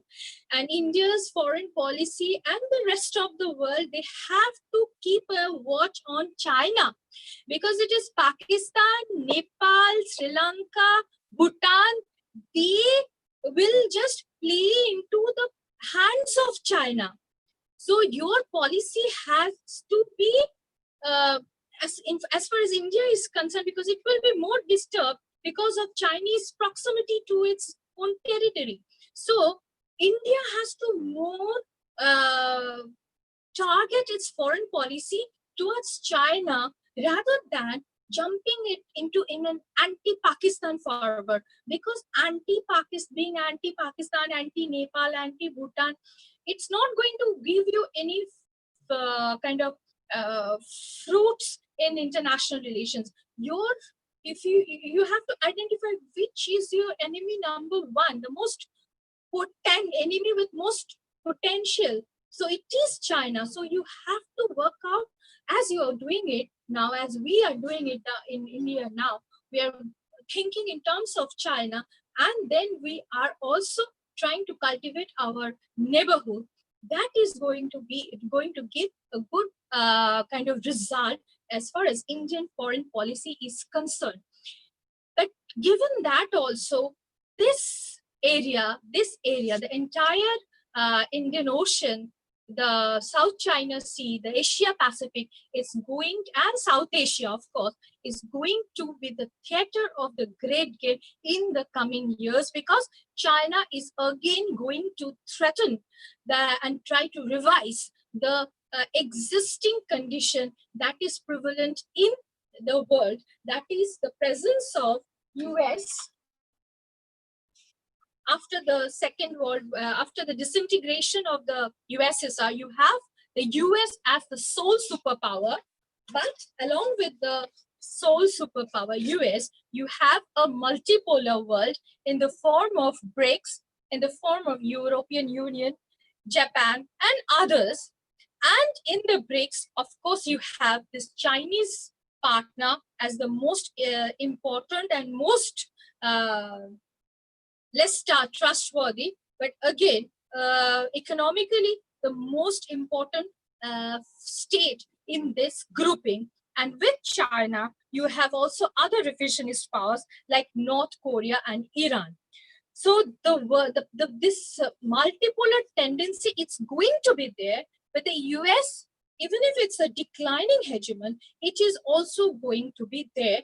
Along with them, there will be some important regional powers who will also determine the course of regional politics, along with the main powers which will be present in the international scenario, and which will also play an important role in the regional politics too. As in case of India and the Ladakh crisis, we saw that Russia came in, USA came in, Japan came in. So regional problems, they will invite most of the cases we find the international extra-regional powers, and sometimes they solve the problems, but sometimes they complicate the problems, as in case of Syria and Yemen.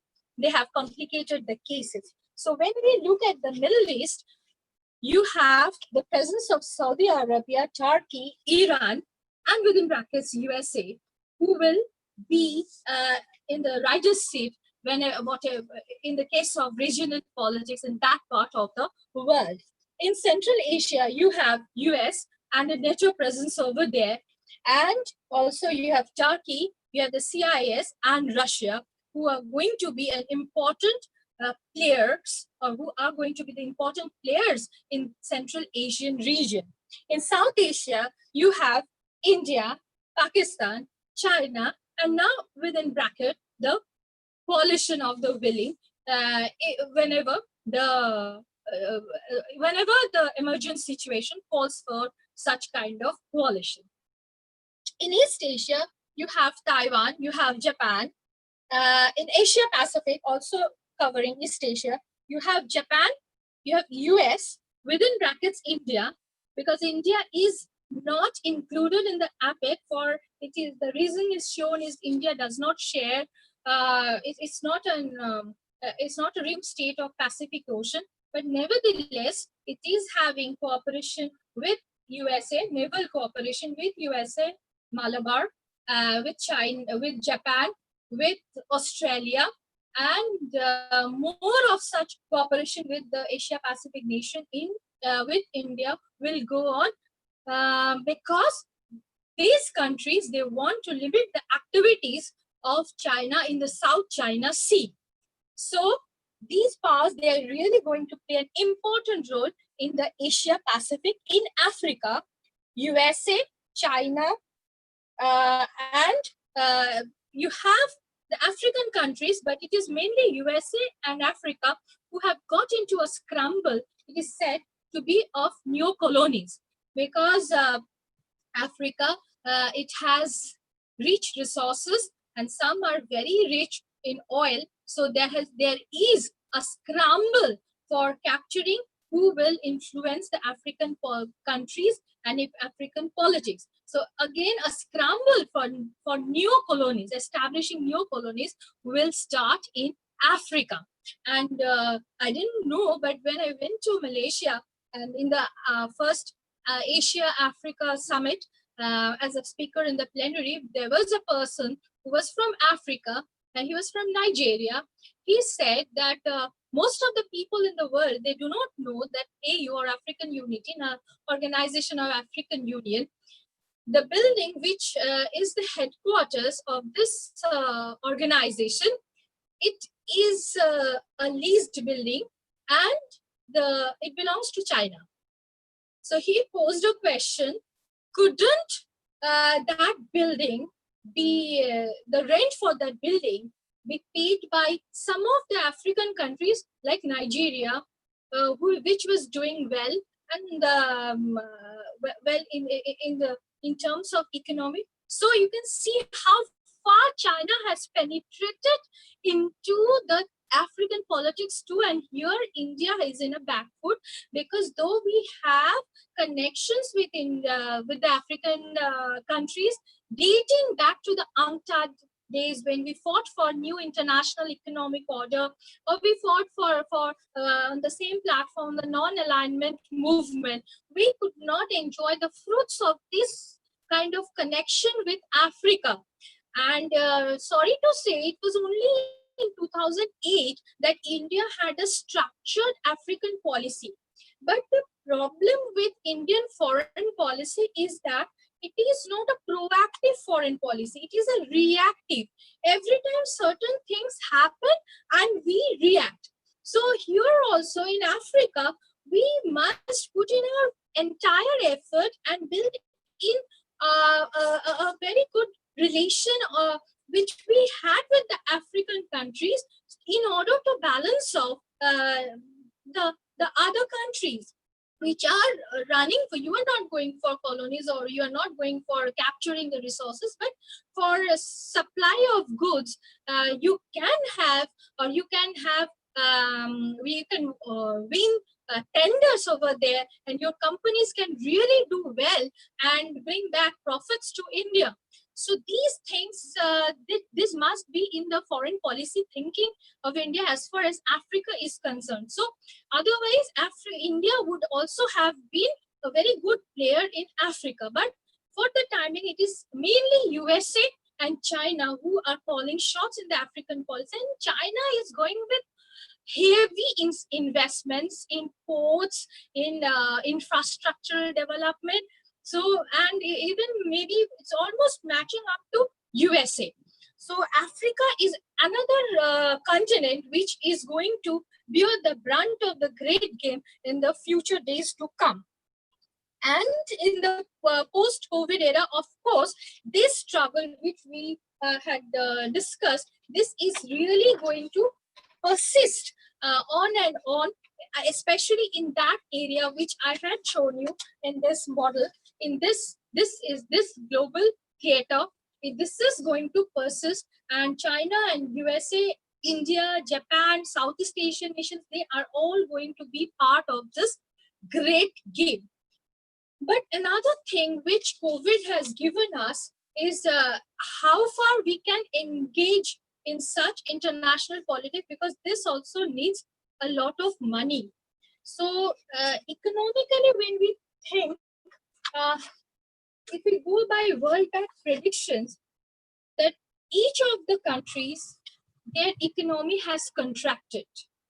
And there is, as the World Bank predicts, there is global hunger, global poverty, global unemployment. And if this present trend continues, that this lockdown is lifted and there's resumption of economic activity, as well as the contraction of disease, this rate is at the same level, then the global economy will contract at a lower level. But if the lockdown continues, for example, in our case, in many states in India, again, the economic activities have come to a halt. So if this goes on for all the countries, another series of coronavirus infection, the second wave maybe, and further lockdown, then the contraction in the global economy would be higher. So either it will be a little less painful, or it is going to be more painful. But whatever it is, there will be a contraction of global economy, and the World Bank predicts that these are the home for the world's poorest people, and India, Congo, Nigeria, and their economy is going to get a great jolt because of this post-COVID, and it is really difficult to overcome whatever has been lost during this 3 or 4 months of lockdown. We can really see that how employment has been posed with challenges. We have seen the migrant workers. Every day people are losing their jobs. They are experiencing pay cut. So even the USA, the World Bank predicted its economy is going to contract by 6.1%. 6.1%, and there are some predictions region-wise, which you can see that there will be overall contraction in all the regions. This is the World Bank data. In all over the world, there will be contraction of the economy, and there will be likewise, therefore, global hunger, global poverty, global unemployment. And what about China? Many people, they say China, it spread the virus and then say it has controlled the virus and now its economy is doing well. But I have a very recent, it's July 7, there is a news from BBC. I'll show you. Just a minute, give me one.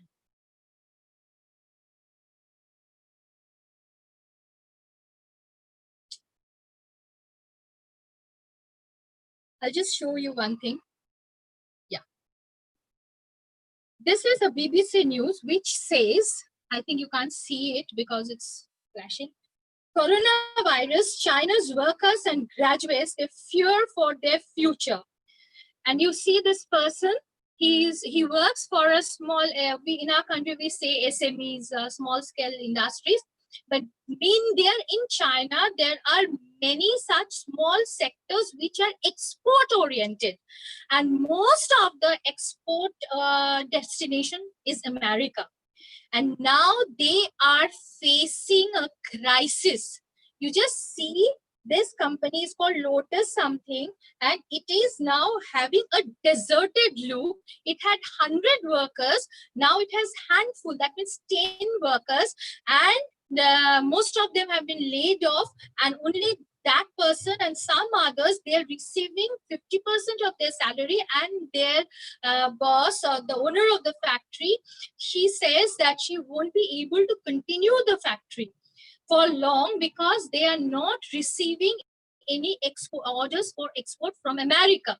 So this is the case in China. China is also not doing very well, and the government is very much aware of the case of billions of people feeling of the people who are facing unemployment. And the green situation is that the graduates, this girl, she says that she can't go back home because her family cannot support her. So once she became a graduate, she aspired for any kind of job, but now she can't afford a job. So therefore, her existence is at a crisis. So they are also in a very precarious situation. The entire world is also in a precarious situation. So maybe, and there are also protests because China, we get to know about China very little. So maybe there are some protests. Only Hong Kong, some news we receive, but in China there are protests. In the Wuhan, there was a protest of the employees of a mall, but there may be protests or to just divert the attention of the people from the domestic problems or the economic problems, maybe China will go for more of such expansionist agenda.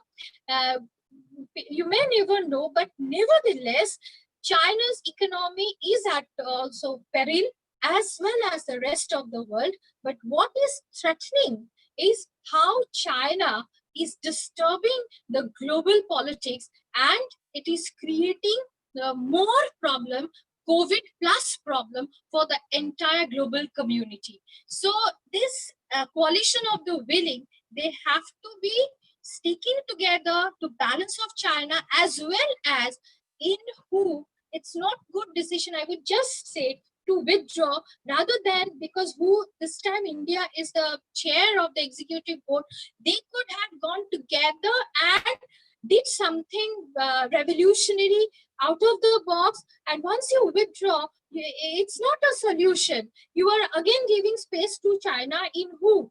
And as another thing they have, who has they have come up with the alliance to fight infodemic. You know, pandemic, we are aware of what Professor Akhtar was talking about, fake informations. Yes, infodemic. So infodemic, they are trying to also fight out. So these are the new things that is going on. This is very positive. And also for the vaccines, you have a lot of cooperation going on, but a lot of politics around whether hydroxychloroquine is good, whether America will have that the new type of medicine. It has already accumulated the patent of that, and its cost is so high that we, the developing world, we cannot even afford that until our ICMR and the Bharat make medicines or something like that. They come up with a much cheaper brand of the medicine. So a lot of politics is going around this vaccine also, and whether until and unless a vaccine is truly made available at a proper price to the humanity, I say humanity, not to the Americans only or to the West, to entire humanity, things will be very gloom in the domestic front, in the international front, and more China disturbs the global politics, of course, in the political front too. And politicians, as in the domestic politics, they play with the numbers, and also they play a blame game. I didn't go into the domestic politics that way. I just wanted to skip that. That has to be also put to rest, and everybody has to fight along hand in hand to defeat this virus and bring back to normalcy, this new normal. It is very difficult for us to live with this new normal, but maybe for some time we will adjust with it. But the young generation is asking how long this new normal will go on. But this new normal, okay, everything we will accept, but please, the vaccine first, and please rest your arms in peace, and let's work for a peaceful world where all of us are fighting hand in hand, and we are building a world around brotherhood. Thank you very much. Hello? Hello? Hello? Yeah, we are listening. Yeah. I'm done. I said thank you. Oh, thank you, ma'am, for your keen understanding of the issue and sharing your expertise and enhancing our awareness. Ma'am, Prabha, I do have some question. It's not Yeah, a question, yeah. rather is a rejoinder, which I would like to ask from Pio. May I ask the question? Yeah. Go, sir. Pio, there are a few questions. Basically, it's not a question. First of all, you have used the framework international political economy. I must congratulate you, but I could not understand the things in that framework as you have explained. First of all, I don't subscribe the theory that it is a conspiracy theory, because in my opinion, it was the result of the our neoliberal state which has emerged in the wake of the Reaganomics and Thatcherism during that late 80s and early 90s.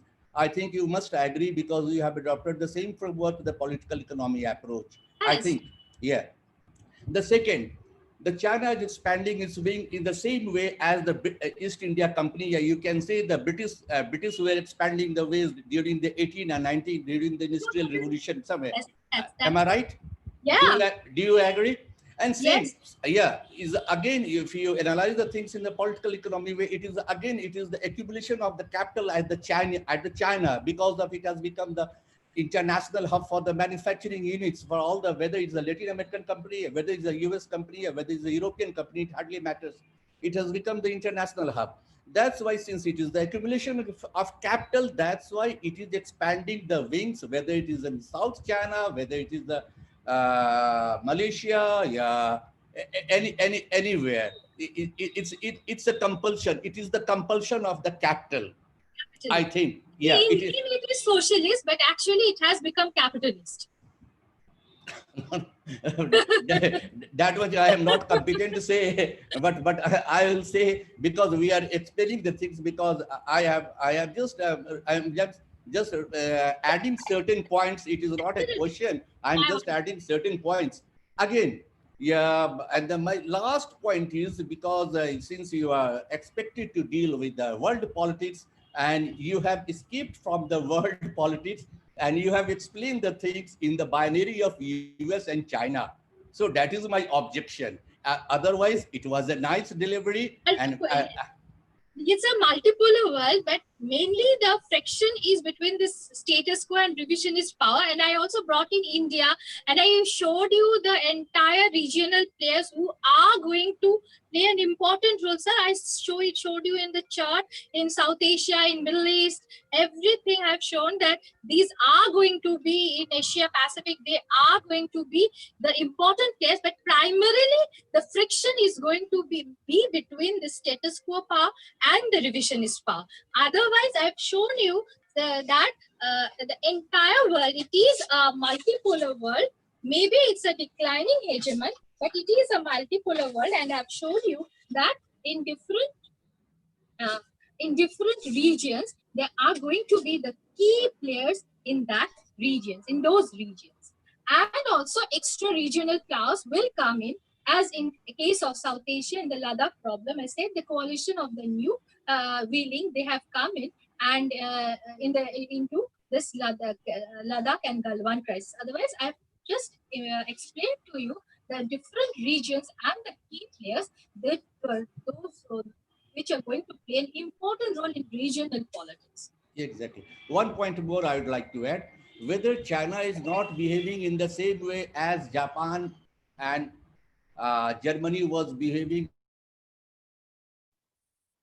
Hello, sir. Can't hear you. Paused, sir.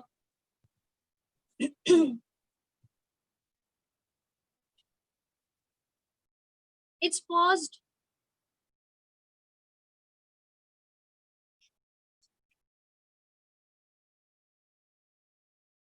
Hello, it's paused. Yeah, sir, Vinod sir.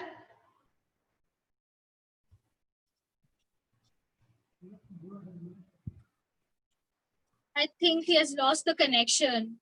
Okay. So it's better we move ahead. Yeah. There are some more questions for you, Piyu. One question is from Samir, from California, USA. Which country, according to you, will win the power game in the world politics? You cannot say that power will win. This game is very interesting in international relations, and this game will go on. And as you see now, that China seems to be on back foot because of this new coalition. But again, it will be disturbing. But there will be no winners as we used to have in the days of First World War, the Axis power, the Allied power.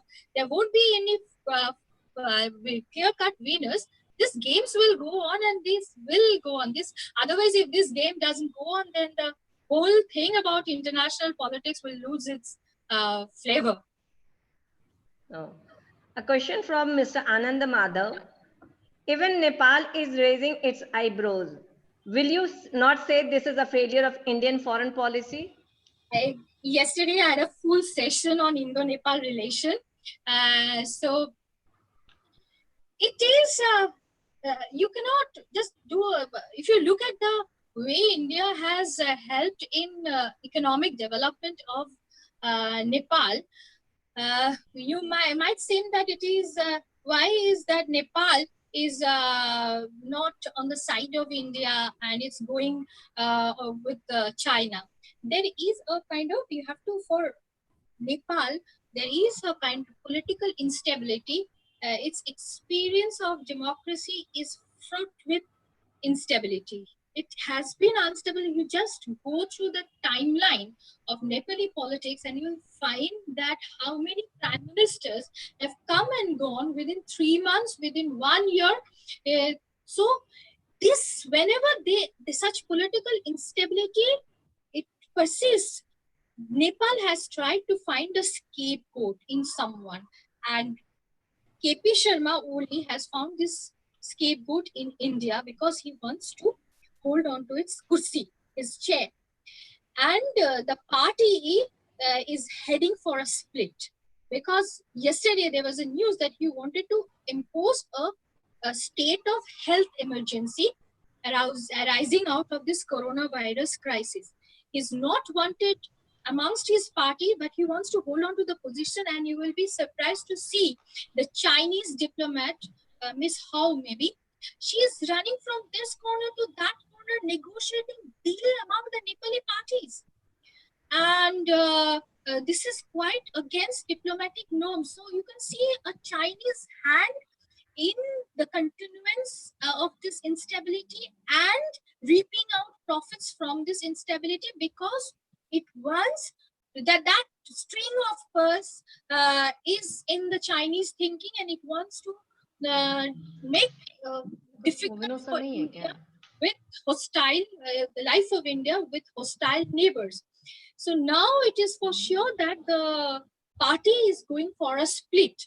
So if Prachanda comes to power, again we have to see whether it is pro-India or pro-China.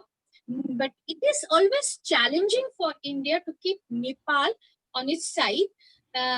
Heavy investments also have not guaranteed their friendship, but it is how you play. Totally, I won't say it is a failure of India, but it is the kind of helplessness of the Nepal, the instability in Nepal, the Nepal politics, which has been created by KP Sharma Oli, which has made him play the China card. Yes. Now another question from Smita is, will the era of globalization come to an end? I got, this is another seminar which I had talked about, you must be remembering about COVID-19 globalization reverse.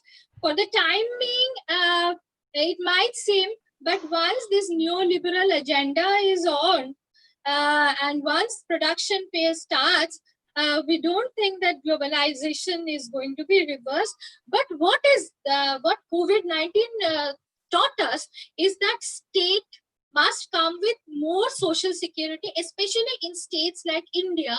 And India is coming up with packages and also other states, and rethinking about the role of the Bretton Woods institutions, IMF, World Bank, and the GATT WTO regime.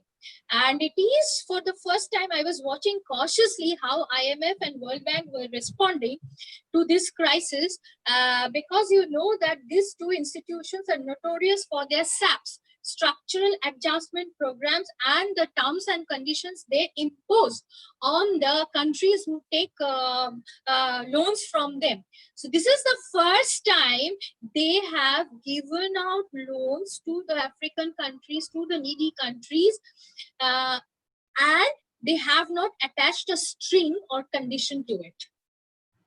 So whether they will continue with that, whether globalization, no, you cannot reverse the globalization. It will happen once the lockdown is over and production takes place. For that, you have to replace the neoliberal ideology, which is very difficult.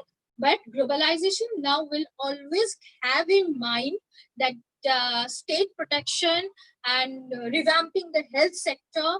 More investment in research in health sector is required, and also social security for interstate workers, which have not featured in the thinking of the politicians, that they exist and they also need protection. They also need transportation. They need food. So these are the things which COVID-19 has shown, that blatant open globalization is harmful towards the environment, towards humanity, and towards everyone. So you need to also have some social security schemes, especially the developing countries, to provide at least, quote unquote, not so good, but a little bit respite, good life. It's not possible making, but maybe a respite to your citizens facing hardships. Yeah. Now, Abhishek Kumar from London has asked, what effective measures can be taken to tackle the disruptive political behavior of China, and who can do so? Does China even deserve to be a permanent member of the UN Security Council, and on what grounds? That's a very tricky question. Again, China. It is very difficult to dislodge China. That means India has been vying for a permanent seat in United Nations Security Council. Just go through the amendment. I have been teaching this to my students. It's very good to think that we will get a permanent seat in the Security Council, but just go through the amendment procedure for that in the UN Security Council. It is so cumbersome, so time consuming. And it is so, in the same way you make India enter the Security Council, in the same way you have to dislodge China also from the Security Council. So it is not possible. They will harass you, they will force you to take up the case of that stock exchange bombing in Pakistan, and try to play a victim syndrome and say that India has done it. So this news, and China will try to pass resolutions, veto resolutions. This will go on. It is how you balance, and that's what I say. This is a new thinking that is going on in the strategic thinking. That is a coalition of the willing that has come up to balance of China. When I talked about that and Ladakh crisis actually helped to this, actually showed us the way how this coalition of willing has come up to balance of China, because everybody is very much sensitive about this South China Sea, Indian Ocean, right to the Persian Gulf, because this is SLOC, that is sea line of communication, vital sea line, and vital oil and natural gas supplies line of communication. Now, another question is, in this global power struggle, what should be India's stand? Doing fine, but it has to, I said, it is very reactive. It has to have more. We have an excellent foreign minister, and Jai Shankar. So you can know that how things are happening is actually it's his thinking, and how he's tackling the problem, and so you have to have a more proactive policy than reactive. You have to, in international relations, it is said that you must have the ability to fathom what is going to happen 5 years down the line, and not live only in the present. You have to foresee the future. The more you foresee the future, you will be able to sail well in the troubled waters of international relations. Any more questions? No. Now we are falling short of time, so we'll not be taking any question now. So thank you, Piyush Ghosh, for your insightful, incisive analysis, and thanks a lot. Hope to collaborate with you in near future also. So now coming to the conclusion and recommendations. Today's webinar was a very informative and enriching experience for all of us. We had participants from different parts of India as well as abroad, from countries like UK, USA, Austria, Belgium, and from different backgrounds and age groups. Now, recommendations of the webinar can be summarized as: in the absence of vaccine, building up immunity, both physical and mental, might be a possible attempt to survive this pandemic. We must be empathetic towards COVID patients and frontline workers. Social media and news channels need to be responsible and accountable. And in the international politics, India should adopt pragmatist strategic measures to counter China. India's neighboring countries like Nepal are being used as pawns in China's scheme of expansion, so we need to be very careful. Regional powers like Australia, Japan, France, Germany, India, South Korea have the substantial capacity and willingness to influence the various dimensions of world politics. So we need to look beyond US-China prism, US-China framework. So COVID-19 not only challenges our existence as human beings, but also witnesses a global power game which will surely set the course of the world order. Now, in the end, I would like to say, pandemics are transient. Normalcy will hopefully prevail someday.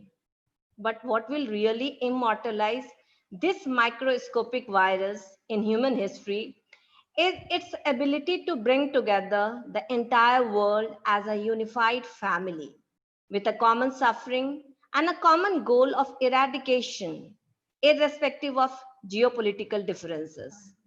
This pandemic reminds us of Russian writer Leo Tolstoy, who said, we are divided by borders, but united by the world. And yes, friends, this COVID-19 has come into this world, which is adversely affecting our lives. So let us fight it together in solidarity. Thank you. Now, handing over to Smita Vadehi, who will be proposing vote of thanks. Smita. Yes, ma'am. Thank you, ma'am. A very warm good afternoon to all of you present in this webinar titled Psychopathology and Global Politics During Pandemic. Today, we have clearly discussed elaborately on majorly two topics, two broad themes. First was the psychology of the pandemic, and second was the global politics and how things go about this, and how people and the country as a whole, they handle this kind of a situation, which is multi-layered, affecting various facets of life, and the ripples are felt all over the globe. So today's session was exceptionally informative, enriching, and all of us present in the webinar have gained a lot from this session. I feel honored and privileged to propose the vote of thanks. On behalf of Department of Political Science, Ramkrishna Dwarka College, and IQAC, I, Smita Vadehi, Assistant Professor, Department of Commerce, Ramkrishna Dwarka College, as the co-convener of this webinar, convey my deep regards and sincere thanks to all the participants. First and foremost, I extend my gratefulness to the Vice Chancellor, Professor Gulab Chandra Ram Jaiswal, for blessing this webinar, and we expect similar kind of gracious blessings from Sir in future endeavors as well. I would like to take the opportunity to thank our patron, Professor Indrajit Prasad Roy, Principal cum Chairperson, indeed a dynamic personality, for his initiatives and ever willingness, proactiveness to help this college in organizing and managing similar webinars and other events as well. Thank you, sir, for your constant support and encouragement to every person who is involved in the program. Thank you, sir. My heartfelt thanks goes to our honorable speaker, Dr. Afaq Akhtar, MD, Harvard School of Medicine. Sir is a renowned psychiatrist and author and an excellent educator. I thank you, sir, for your elaborate discussion on the psychology aspect of the pandemic. Thank you for your keen understanding of the issue and sharing your expertise and helping us enhance our awareness about the pandemic. I extend my thanks to the second speaker, Dr. Piyush Ghosh, Associate Professor, Department of Political Science, University of Calcutta. Ma'am has been associated with UNHCR and International Committee of Red Cross, New Delhi. Thank you, ma'am, for expanding our horizon of knowledge regarding the global political handling of the situation and your insightful analysis has definitely helped each and every one of us. We had a fantastic question and answer session, I must mention, because the questions that have come up are really very nice, and like it has helped a lot to all the listeners. I hope everyone present here has benefited from today's scholarly address by our honorable speakers. I'm extremely grateful to Dr. Shailaja Sinha, convener and head of Department of Sanskrit, Ramakrishna Dwarka College, for her immense commitment, passion, and the drive for perfection and effective leadership. Thank you, ma'am.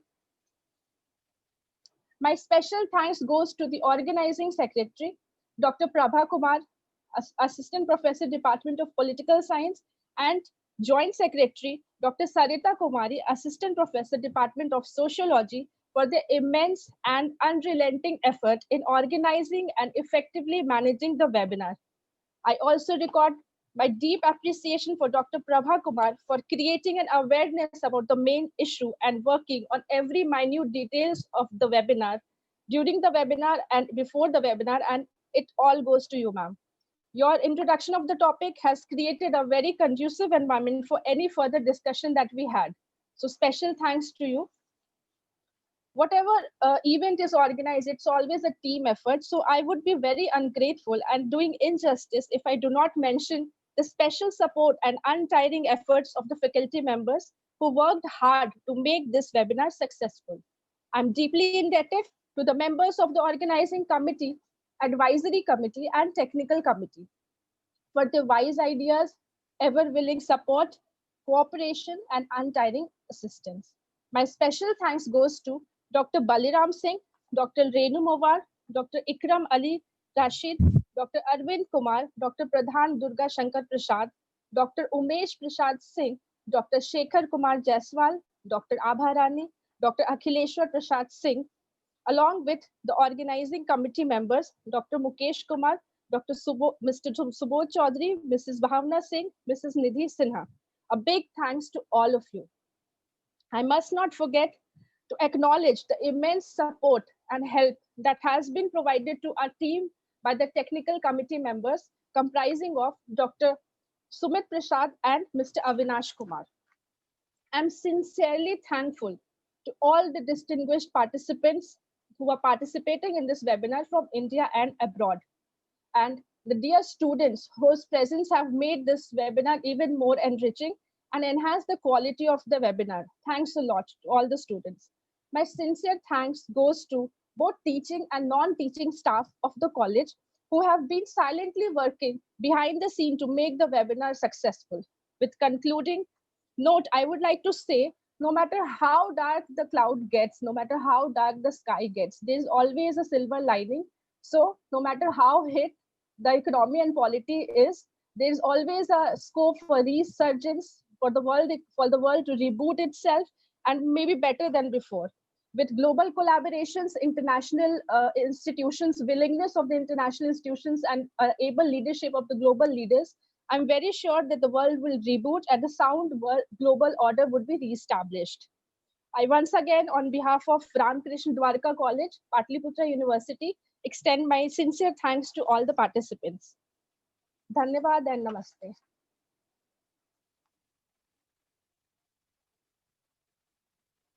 Should I end, Prabha ma'am?